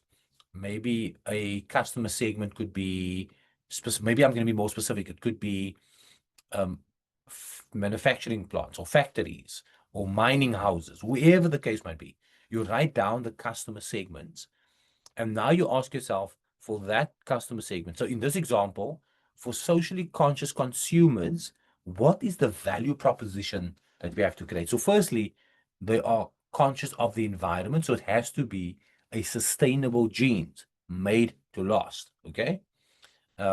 Which is a bit of an antithesis, because you're making the denim that's made to last, assuming the person is always going to remain the same size. But a sustainable jeans made to last, that's one. And then the model that they followed in this business model is, instead of people buying the denim, let's create a model where people can lease it. So you actually lease your jeans, okay? Or if the size, you know, you might have been a 32 and now tomorrow you're a 34, you bring it in and they swap it out for you. So that's their business model. Their business model for Mud Jeans is, you create a denim where people can rent or lease the denim. If they want to buy it, they can, right? It comes at a premium price, of course, because it's a sustainable jeans. The channels that they use to reach socially conscious consumers is via their website and via an app. And they use third-party stores, right? So they use third-party stores to reach the socially conscious customer. The relationship, the way they maintain the relationship with the customer is, they got a community. The one thing I love about people that are conscious, socially conscious, or conscious about the environment, they love communities where they talk about what they are doing for the environment, or expressing themselves, or sharing articles. So the community itself can manage that. And I don't quite know if that's the same for healthcare and for well-being. You know, if you can actually build a community around your patients where people, I don't know, right? I'm just saying, for socially conscious consumers, they love talking about the environment. And then another way of how Mud Jeans maintain the relationship is with their follow-up service. Okay, it's with a follow-up service. So you would see that the customer segment is socially conscious consumers, and there was two revenue models they had for them.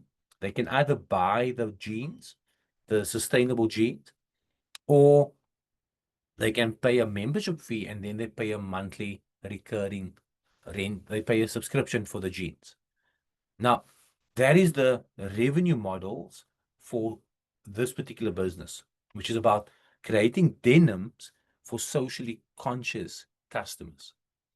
Now you have to ask yourself, so what do they do? What are the key activities? Their key activities is to create the jeans in a circular way, which means that there's no wastage, right? It's going to last longer. Their key resources was the brand, the partnerships is key. And then the key partners are really your, in their case, is the fair trade suppliers and manufacturers, people that make sure they source everything that they need sustainably and they manufacture sustainably, which means there's no wastage. And then, of course, they need a network of influencers, people that talk about the environment and that stimulate the conversation in these communities. And then you see all the costs are then accounted for. So when you do your BMC, you don't have to do the drawings, but you literally just kind of, again, in bullet form, write down who's your customers, what's your value proposition, what channels do you think you are able to use, how will you manage your community, and what is your core revenue streams for that customers. And then the same with what is your main cost structures, what are your key activities, what resources are you going to need, and which are your partners. So that is how simple it is to create a business model canvas. For example, if this business, Mud Jeans, decide we want to open up our own Mud Jeans store, then it will change things a little bit. In other words, the channel will now not just be third-party store, it will be own stores. Okay? It might still be for the same socially conscious consumer, but it will be own stores. At the same time, their partners might now increase. Their partners won't just be suppliers and manufacturers or logistic partners. They now might have shopping or landlords or shopping centers as a potential key partner. If, for example, they decide that they want people to be able to make your own denim, or make your own jeans, right? So every time they make a decision on changing something in the business, it has to come onto the business model canvas. And you have to make sure that revenue streams are always greater than cost structure. Okay? So you could see any decision that they make would change the business model canvas. If they decide that they're now going to start selling also via agents, people that are going to on-sell their product, then that's a second customer segment, which is agents. You understand? So everything that you do, you then look at your business model canvas and say, okay, how am I going to make a difference? How am I going to tweak my business model canvas so I can create more value for my customer? Any questions? And that is why I love this tool. This tool is it looks so simple, but the impact, if you can just see, and I want to encourage every one of you, map out your business, and it doesn't have to be correct. You just want to put it on the canvas so you can see the holistic part of your business. For you, some of the key partners, who do you think will be some of your key partners? Quickly. If you can just drop it in the chat, who do you think will be some of your key partners if you are building the business, right? Because these are the things that you're going to have to think about. What are some of your activities? What are some of your resources that you're going to need? And the more you get used to doing this, the easier it will become. If all of a sudden you realize, but wait a minute, I actually have a connection with a airline, right? Just using as an example. If I go to an airline and all of a sudden, whenever, there's the possibilities are endless. For your staff, we provide access to a service or what, there's a whole range of things that you can think of. If you just map it out and you begin to plot and see. Thank you, Mikala. See corporates, businesses, sports teams, retreat centers. Very good. Right. And don't, and that is why I started off, when we started this week off, we said you need to think of them as customers, not just patients. Because if you're just thinking of them as patients, then you're limiting yourself to what is possible. Yes, it will end up being that you will service patients, but it's customers that we are thinking of. And I just want to add something there, Marlon.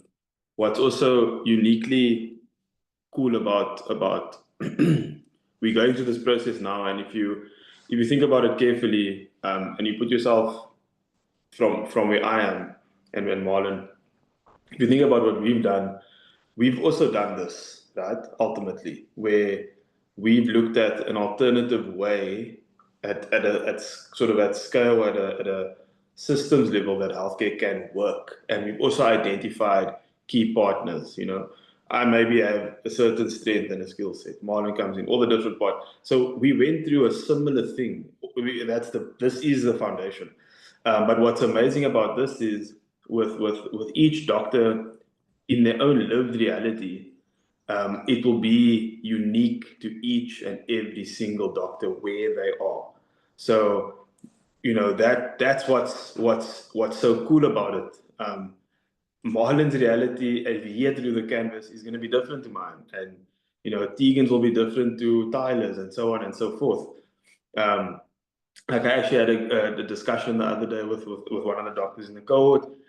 I think I mentioned it, but he said, oh, I see it, I get it. Okay, if I do virtual care, but if I have someone in the community doing the examinations, so yes, that's a partner that you bring in. Maybe you bring in a community organization. You can then upskill people in that community to do very basic community health work, and they become an extension of your model. So the canvas is really an incredible tool. I'll be honest with you, when I started out, I didn't have this framework. I kind of just jumped into it and went on, I guess, God's gifts and so on, without really having a framework. And as I sort of matured through business and so forth, a lot of these things fell into place for me with structure that I had just from people around me and so on. But it's such an incredible platform to build from, and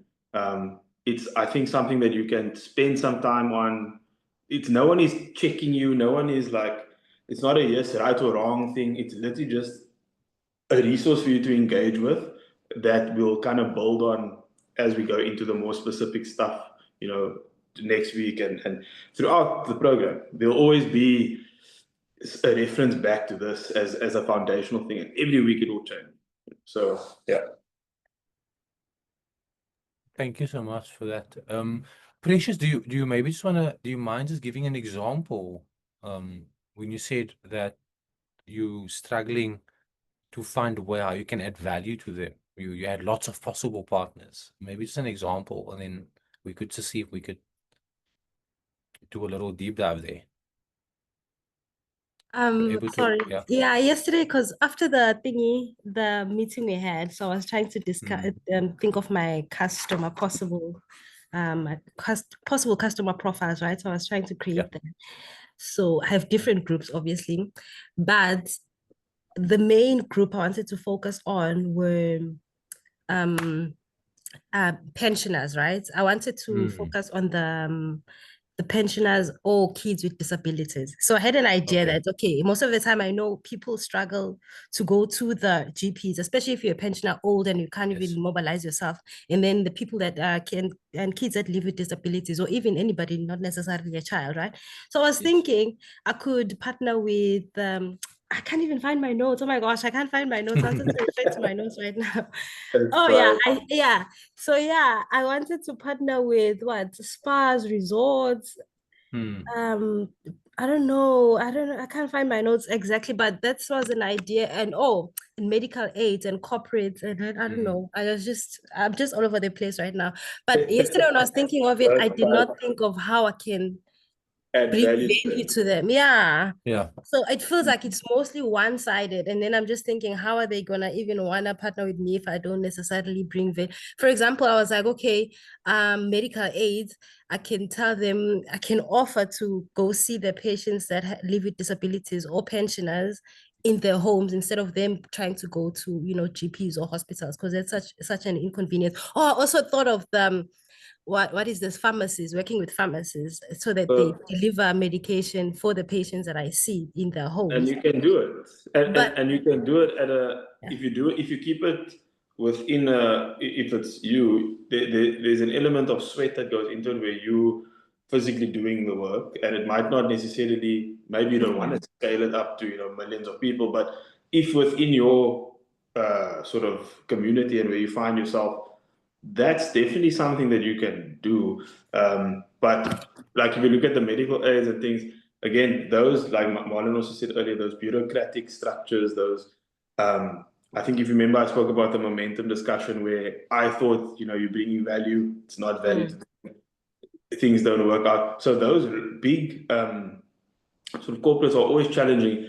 The best thing to do, and this is, I think, in South Africa, the unique thing, Marlon, like our sort of, not informal, informal to formal, but the small to medium, micro, independently owned market is so big that you can do direct and form direct relationships with 50, 60 small self-owned enterprises who have, customers, old age homes, etc. So the fact that you've identified that, there's a reason you've identified it. Something is telling you that you think that there's an opportunity there, and you need to go re-look why you think it's there. And if you validate it again, you say, okay, there is an opportunity. And I think you're right.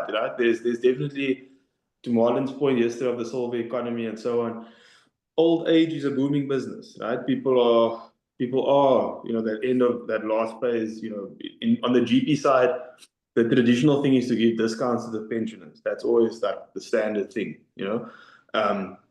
but if you use something like virtual care and you can create packages and partnerships with an old age home, for example, where they have Wi-Fi, all of them have Wi-Fi.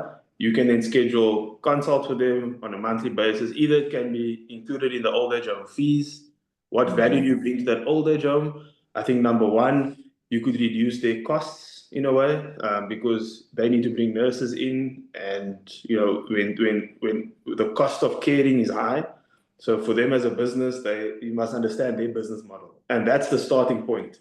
I think is to understand the business model of the partner and reverse engineer your offering to that. That's my Because I did think of old age homes, but I remember when I was working at Helen Joseph, they usually have their own doctors inside the old age home. So I was wondering, how can I infiltrate that already organized system? But yeah, it's a little. Oh, I found my notes now. Yeah, but thanks. I don't know. I'm just more confused than anything. No, I appreciate that's absolutely fine. I think Tegan, are you able to unmute yourself and just share a little bit quickly? I think Tegan also got a good. I don't know if you're able to unmute yourself, Tegan.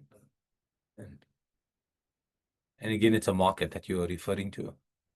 Okay, so I think Precious in the chat, I think Tegan also suggested attaching yourself to senior citizen groups. I mean, in Tegan's case, it's really a lot of church groups might have senior clubs, which is typically 100 plus, or couple of these big communities, or communities might have these senior citizen groups. And I think what Tegan is suggesting is there's actually a way to then attach yourself to some of these groups, kind of talk about wellness and health, and come and do some bloods, and through that it becomes a gateway into the families. And it's interesting, we actually at Ard Labs also use the same strategy. A way we get a lot of people coming through our doors is by providing, we have a cafe where senior citizens can come and have free cappuccinos and whatever they want. So we have a network of a couple of 100 senior citizens that are plugged into our ecosystem. And they are the ones that then tell their families and their grandchildren, all of those people, no, you must go there. So it's interesting that for you, it's largely what value can I bring with what I have to that particular. So if you even think of a corporate and you might like, well, what value am I going to bring to a corporate? Sometimes it might be that the corporate might have their staff, and you're thinking maybe I could just do a wellness day with their staff, and you're doing it at your expense, right? At the start, because maybe you're trying to build relationships, and it's out of that you find opportunities that will flow from there. So I think it's really important to look at the other thing that I've done, and this is really about social capital. One of the things that I've always done is whenever there's people that have resource or influence, I always tell myself I don't want to ask them for anything, but I will always look at what can I do to create value for them. If it's someone that owns a big business, I'm pretty sure they might have some, in most cases, they would have a little project or something that they're doing in the community, which is kind of like their CSI, that they're doing good. And you can potentially say, you know what, I'm willing to do something for something to benefit your work that you are doing in the community. And you're not expecting them to pay for it, but you're just offering it as a way of creating value, that they would then see you as a valued partner. So when they are looking at health services for their business, if that's where they are going, then you will come top of mind. So it's always important to ask yourself, what do I have in my ecosystem? Or it could be something as simple as, if you want to go and do work for a specific company, or you want to get in there because you know they've got they can open up access to a lot of other things, you could do something maybe for their managers, just to, kind of do like a little blood test or whatever the case may be. All it does, it gives you the ability to get in, and you've now created value for them. And I think that is something that can change quite a lot. So I do think there's quite a bit of things that you can do. And I think the biggest thing is always ask yourself, and I think Chad said it, when you reverse engineer, what value can I bring to that particular customer that you can't do for themselves? Right? And you start with that first, bearing in mind you might want access to the staff or the rest of the base. But for you, it's first about how do I create value for them? And because now it becomes a value exchange instead of a transactional exchange with that particular customer. Another quick example, because I'm conscious of time. Sorry, Chad, you have something? Yeah, I just want to say to everyone, like all the doctors that are engaging, like everyone on the call, we must never assume, or from a doctor point of view, never assume that the layperson or the organization understands what value you as a doctor can bring. They don't know, right? So I think from a doctor point of view, we've been doctors are kind of in a bit of a bubble where everybody knows in healthcare, what we can and can't do. The opportunity lies in you as the doctor with that unique knowledge, using that knowledge and thinking of what it can do for somebody else that they aren't even aware of. Like, for example, a patient, customer at a SMME maybe, let's say they've got their top guys are all in their 45 to 50. That the risk of cardiovascular disease is very high, right? And that for the most part in the communities, the blue collar guys, they tend to be uncontrolled diabetics, uncontrolled hypertensives. You've seen this, this is second nature to you.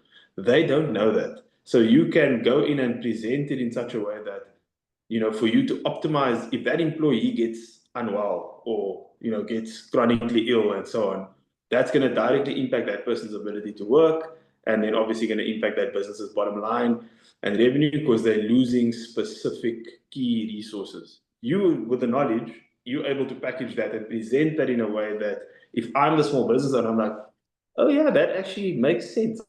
I get it. I didn't know that was even a risk, right? So take your unique knowledge base, look at other organizations and businesses, and see how what you can bring fits into them and can bring value to them. So I just wanted to highlight that you must never assume that they know or understand what you can and can't do.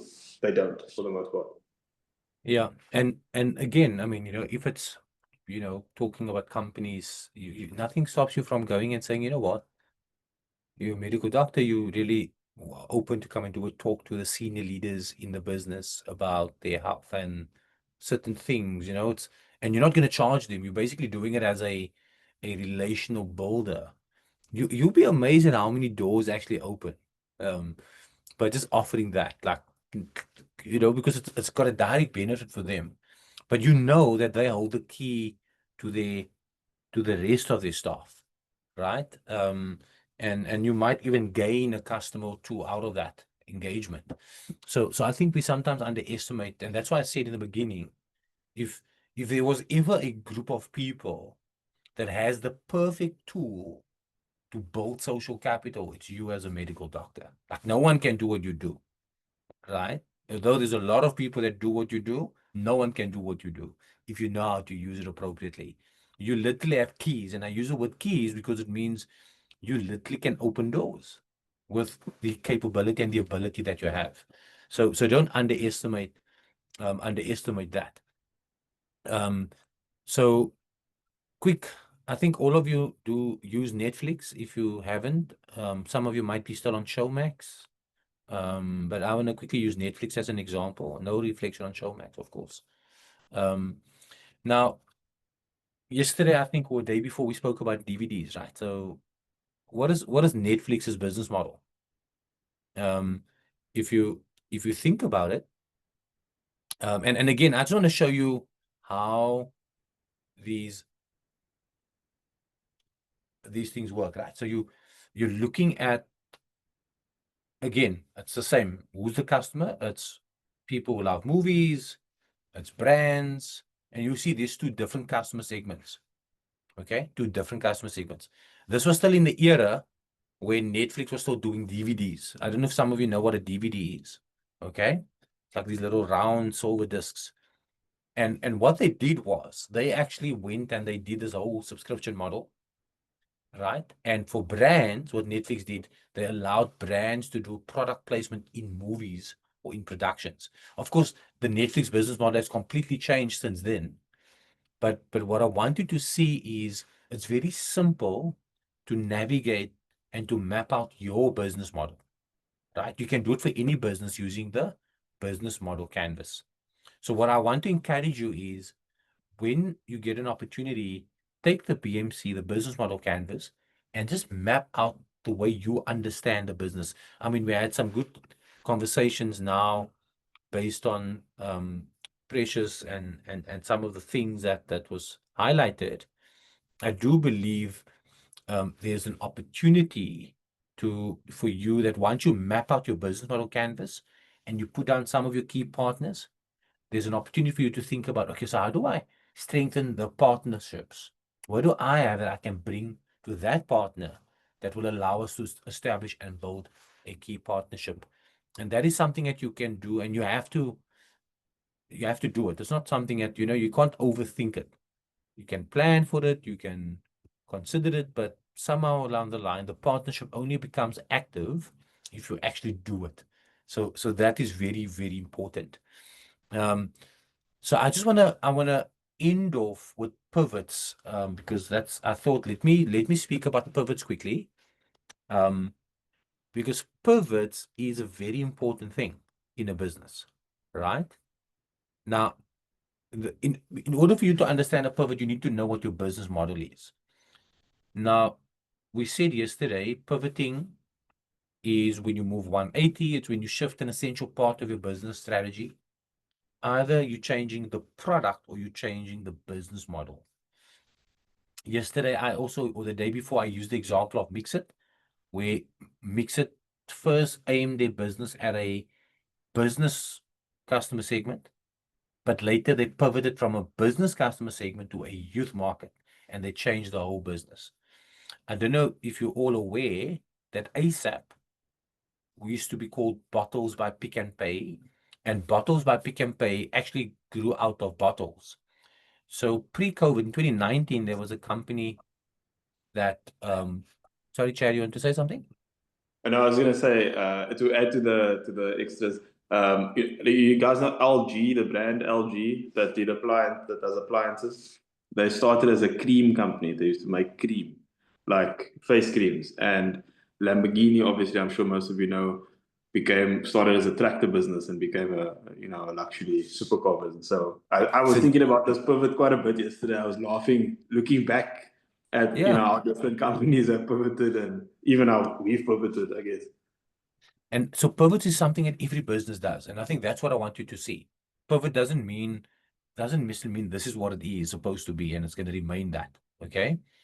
So when you're looking at pivoting, you have to ask yourself that there's in the business over time, you would start doing pivots if you want to grow your business.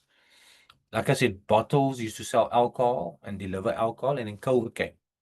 The one product, the whole premise was giving access to alcohol, making it easy. The one thing that they sold, they couldn't sell anymore because of a policy change during COVID. They then migrated to going, because they were buying the alcohol from Pick n Pay, they started doing grocery shopping for people during COVID. Those of us that remember that the dreaded time, they then moved to that. And then eventually by the end of 2020, Pick n Pay said, listen, we're going to buy this company because Pick n Pay lost out. They didn't have a delivery strategy, because at that time that came as the rise of Checkers 6060, which I think completely disrupted the market in South Africa. So they came up with bottles by Pick n Pay, and eventually now it's become ASAP. So it started off, and it's interesting, it started off by only focusing on delivering alcohol for people that consume alcohol, to a place that now you can do all kinds of groceries, right? So the business did a pivot, and in the pivot, it meant that the company eventually got acquired by Pick n Pay. Another example is Play-Doh.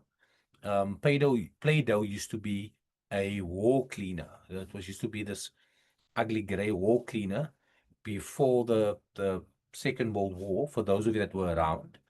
What they actually did was, whenever there was any splatter of grease on the walls, they would use Kutol as a wall cleaner. Then, because World War II came about, and there was no need for people to buy Kutol anymore, the Kutol that was left, one of the founders' sisters, I think, and they used to use it and they used to color it. And then the kids used to, because it was very safe, the kids used to use the Kutol wall cleaner to play and to build stuff, right? Which is kind of crazy, right? Imagine you use wall cleaner to build stuff, and the kids, Play-Doh is like putty, né? And then eventually they turned it into Play-Doh, which still exists today as a business. For those of us that like Starbucks, Starbucks, interestingly, were never really they were actually in the business of selling equipment. That was the core business. But in order to convince people that the equipment is a good piece of equipment, they set up this first store for people to come and experience and see the equipment. They then realized what became famous was actually more people wanting to go and pick up a cup of coffee and have this kind of third space where they can hang out.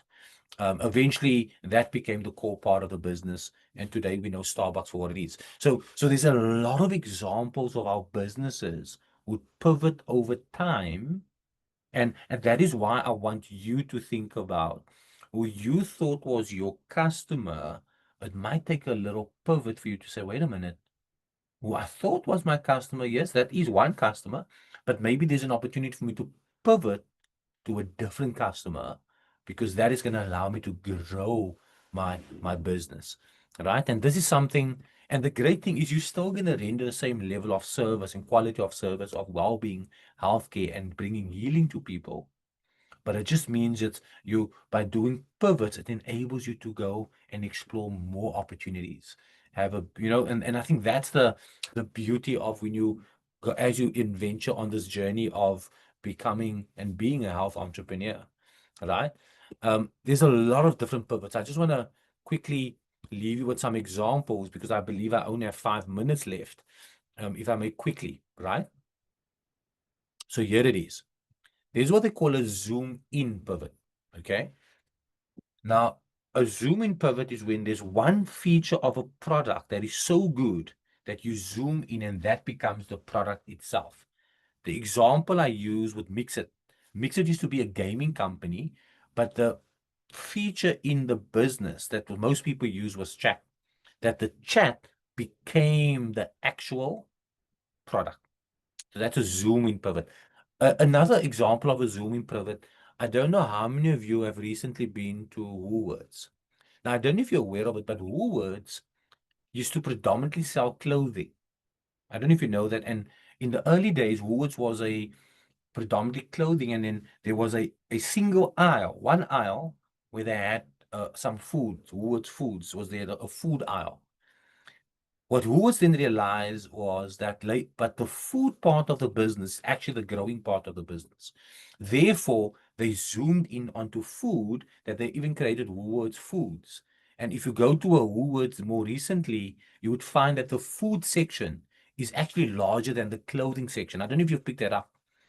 So what Woolworths did, they did a pivot in their business where they went with what they call a zoom in pivot, right? There was one feature in the business that was so popular. Now, in your case, it might be that all of a sudden, everybody comes for a certain service to you, and you might decide, let me zoom in and let that become the core part of the business, because that's where the most value are being created. You can also have a zoom out pivot. A zoom out pivot is the reverse. This is where all of a sudden, what you started something, right? And you begin to grow. As you zoom out, you see there's more features that has now been that's now been kind of created. A good example of a zoom out pivot would be if you think of the platforms like Meta, Facebook. It used to just be to connect with people. Then all of a sudden it became, now you can create groups, and it just kind of became this big juggernaut. The same with WhatsApp. It used to be just be used for chat. And then later on, they decided you can do groups and communities, and now you can do commerce on WhatsApp. So that's a zoom out pivot where your what used to be your product is now actually a feature in a bigger product. Okay, that's what a zoom out pivot is. And then you have things such as a customer segment pivot. You can change customers. And I think when we talk about growth next week, you're going to learn quite a lot about this, right? We're going to learn quite a lot about how do you go about doing customer segment pivots. If your customer base is not growing, do you maybe need to pivot to your customer? Or if your customer needs change, maybe you need to go and see, okay, wait a minute, the need of the customer has changed. I mean, not so long ago, all of us were people were buying DVDs. I mean, I still have most probably 3,000 DVDs that I bought when I love watching movies, right? So I've got all these DVDs, but now the problem I have is finding a DVD player. DVD players are like so precious at the moment because so I've got all the DVDs, and now so whenever there's any DVD player that goes up for sale, I buy it because it's the only way I can watch my DVDs. But the customer need has changed, which means your product will have to change, right? And then you have things such as what they call a platform pivot. All of a sudden, what used to be an application now becomes a platform. If you think about it, and I want to quickly encourage you, platforms is very interesting. And the reason why platforms are interesting, we know platforms from a technology perspective, such as Airbnb, Uber, these are platforms. What Uber does, it allows other people to put their vehicles onto the platform, which means a platform enables the platform to make money and other people to make money for being on the platform. Okay? That's what a platform is. A platform could also be where you, for example, have infrastructure and you allow other people to use your infrastructure to make money. You make money and they make money. It means that your infrastructure is actually becoming like a bit of a platform. So platform pivot is something where maybe you used to use the infrastructure for yourself, but now you're thinking, wait a minute, can I actually use this infrastructure to create other opportunities for value creation? Right. So that's a platform pivot. Chad, you wanted to say something before I conclude? Yeah, just on that platform pivot, again, guys, Marlon is like a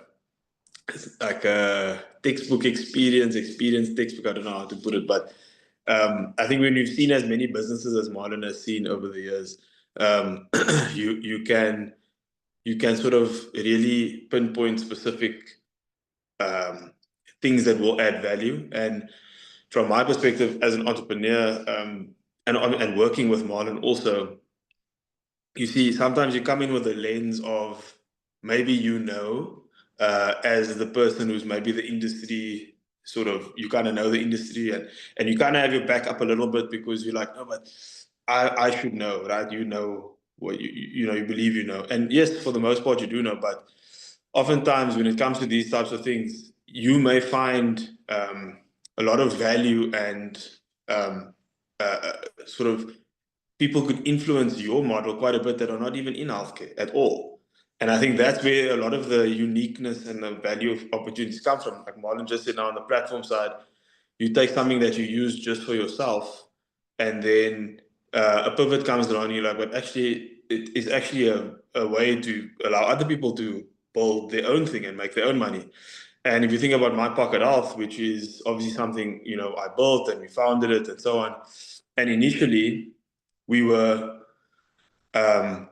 getting customers in, and you know, I had about 20 odd doctors on the platform, and we were bringing patients through the door, but the doctors were quite idle, and we were using it in our own, you know, care delivery model and so on. And then after discussing it with Marlon, it took me like a while to click that actually this platform is very useful if I can empower doctors to build their own patients on this thing, and then just use the platform as the mechanism, you know, build in the features to allow it to make their lives easier and give them a platform to build off from. And that's ultimately how we repositioned, also pivoted, you know, what we had done with My Pocket Health as a virtual care platform. If you think of all the other virtual care platforms, they none of them really do this, where they give you the mechanism to do your thing and bring everything else along with it. It's kind of like pay a subscription fee to be part of it, or we put doctors on, we pay, you know, not even retainer, they just we bring the patients in, the doctors are just kind of there. It's never the doctor's patients, it's just, they're just there to see doctors. So it's almost like a locum. So I think these pivots are very important, and oftentimes the pivot will come from someone else, in a completely different industry, with a different reality to you, and you must be open to those inputs, I think, is what I'm trying to get to. Thank you, Chad, for sharing that. And sometimes it might come from the most unlikeliest of places, you know. So that's also why you need to see that kind of that openness when you explore. And like I said, this whole journey of entrepreneurship is a discovery journey. You know, you will never arrive. There's always this journey of discovery, and I think that's the beauty of it. And then there's maybe just kind of, and I see my screen is a little bit out of order here. There's the last couple of pivots is one, there's a business architecture pivot. You know, I think I've mentioned it before, where your business could be high margin, low volume. In other words, all of a sudden, for people to see you, a consultation is going to be 10,000 Rand a consult. You're not going to get a lot of customers, but people might know, listen, if I go to that doctor and they're charging me 10,000 Rand, there's maybe something else that I don't know. Or you have high volume, low margin, which means you're charging slightly less. You're charging less than most, but you have volumes. Now, you cannot be both. So you have to pivot from the one to the other, and it's fine. Businesses actually pivot when it comes to business architectures as well. Your value capture pivot can change. It means all of a sudden, how you monetize or how you capture value. Before you might have done transactional, but now people pay subscriptions, right? That's another type of pivot. And then you also have an engine of growth pivot. Now, there's 3 engines of growth. I just want to quickly pause here for a moment. You can either grow your business viral, where people talk about your business, word of mouth, social media, whatever, and you go viral, right? Or you can do what they call stickiness. Stickiness means that once you get the customer, you keep the customer. Remember we spoke about get, keep, grow. You keep the customer. And of course, the other way of how you can grow is through paid ads. Now, you don't want to be paying for too long because it's going to become extremely difficult to maintain it for too long. What you want to do is you want to move between the different engines of growth. You might pay, but you know that once you've paid, you're going to keep the customer, right? So you almost want to make sure that your engines of growth is there. Viral just means make it easy enough for someone to talk about your business so that they can drive feed towards your business, or do things such as if a customer comes in, a patient comes in that is using your code, then you get 100 Rand off the next time you come and do a consult.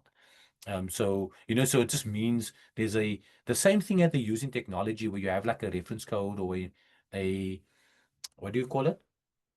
A referral code, you get 40 Rand off, whatever. You can do exactly the same principle in your business, right?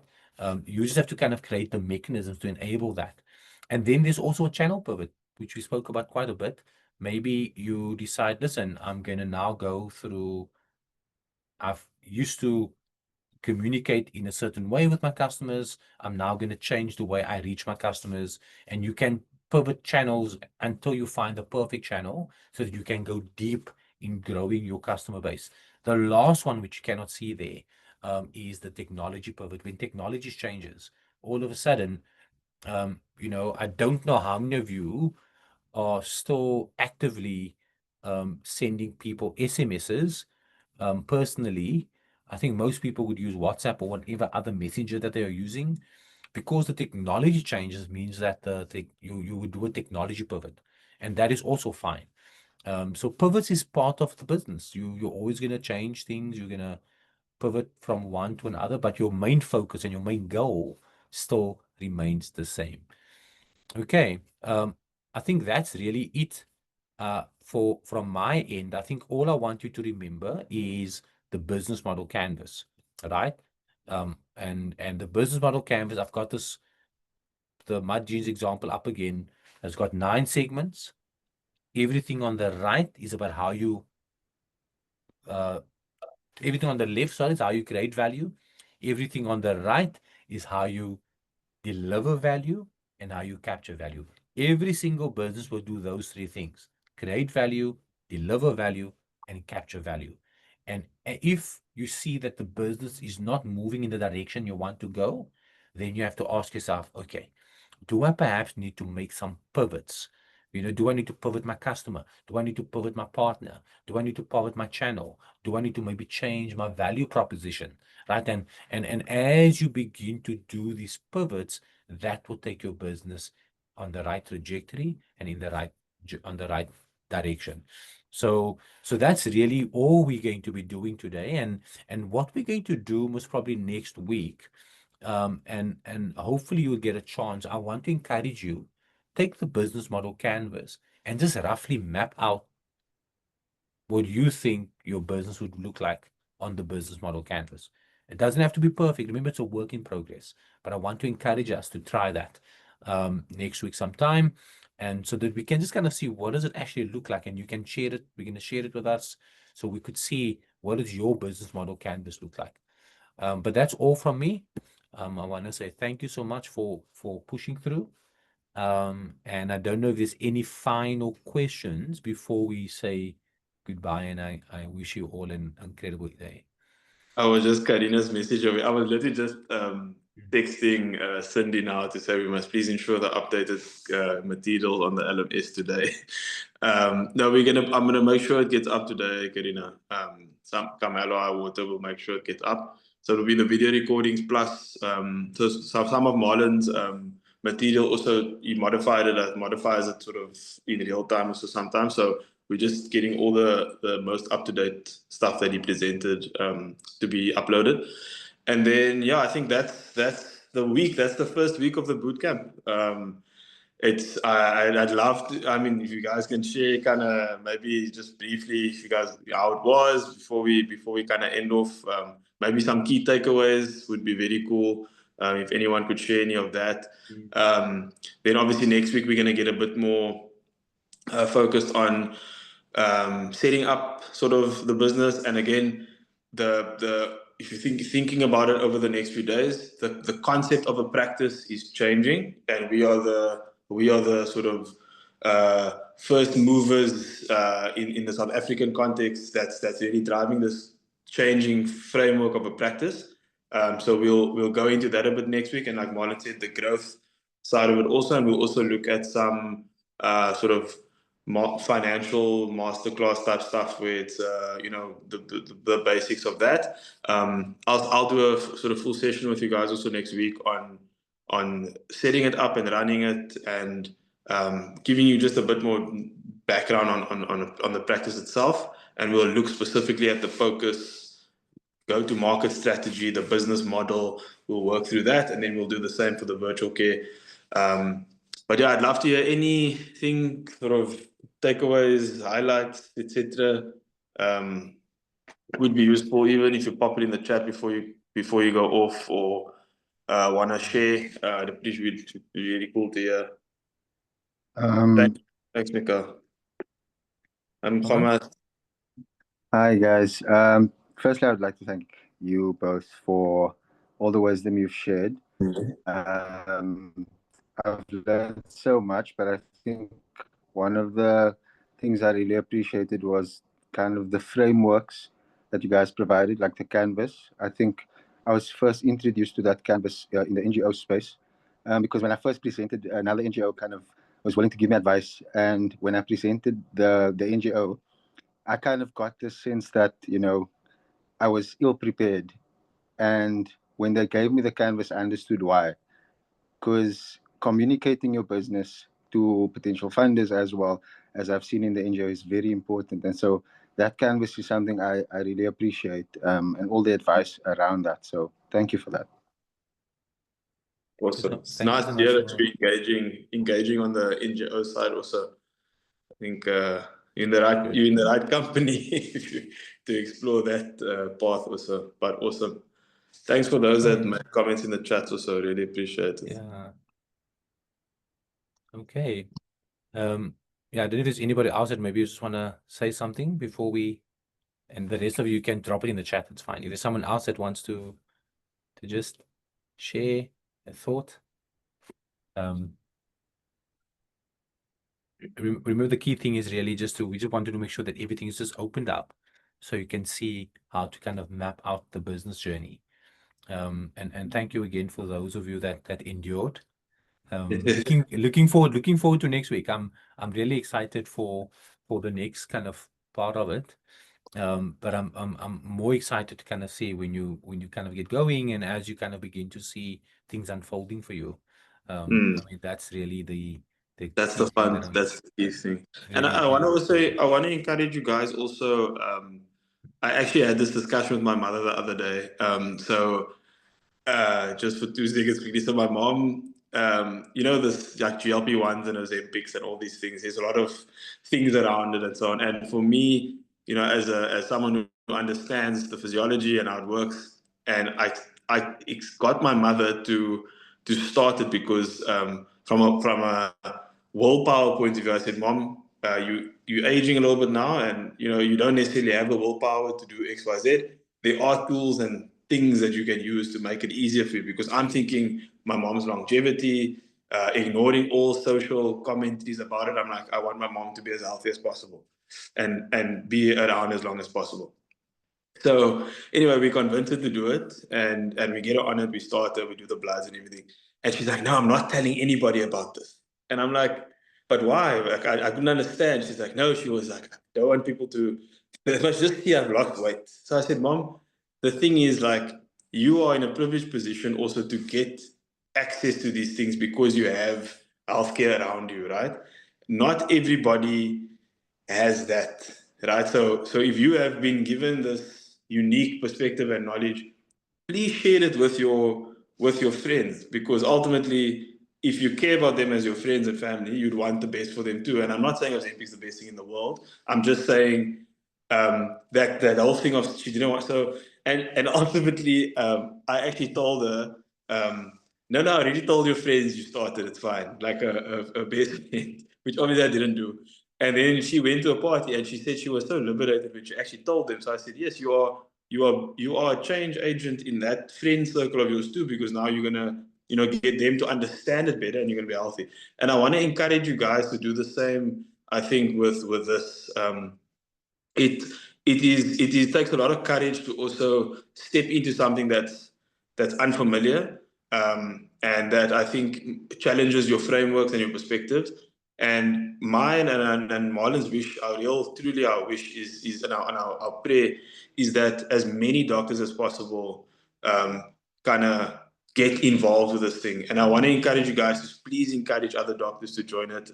We've got no limits on the numbers, right? For us, this is a case of if there's enough interest, we'll find a way to ensure that we extend do another version of it, extend the program and so on. And we're relying kind of on the fact that there's community being built and that there's this camaraderie where doctors are seeing that, like you're saying, it's starting to make sense. You thought there wasn't a business in healthcare when there very much is. And the beauty of it is with healthcare, the market is so big.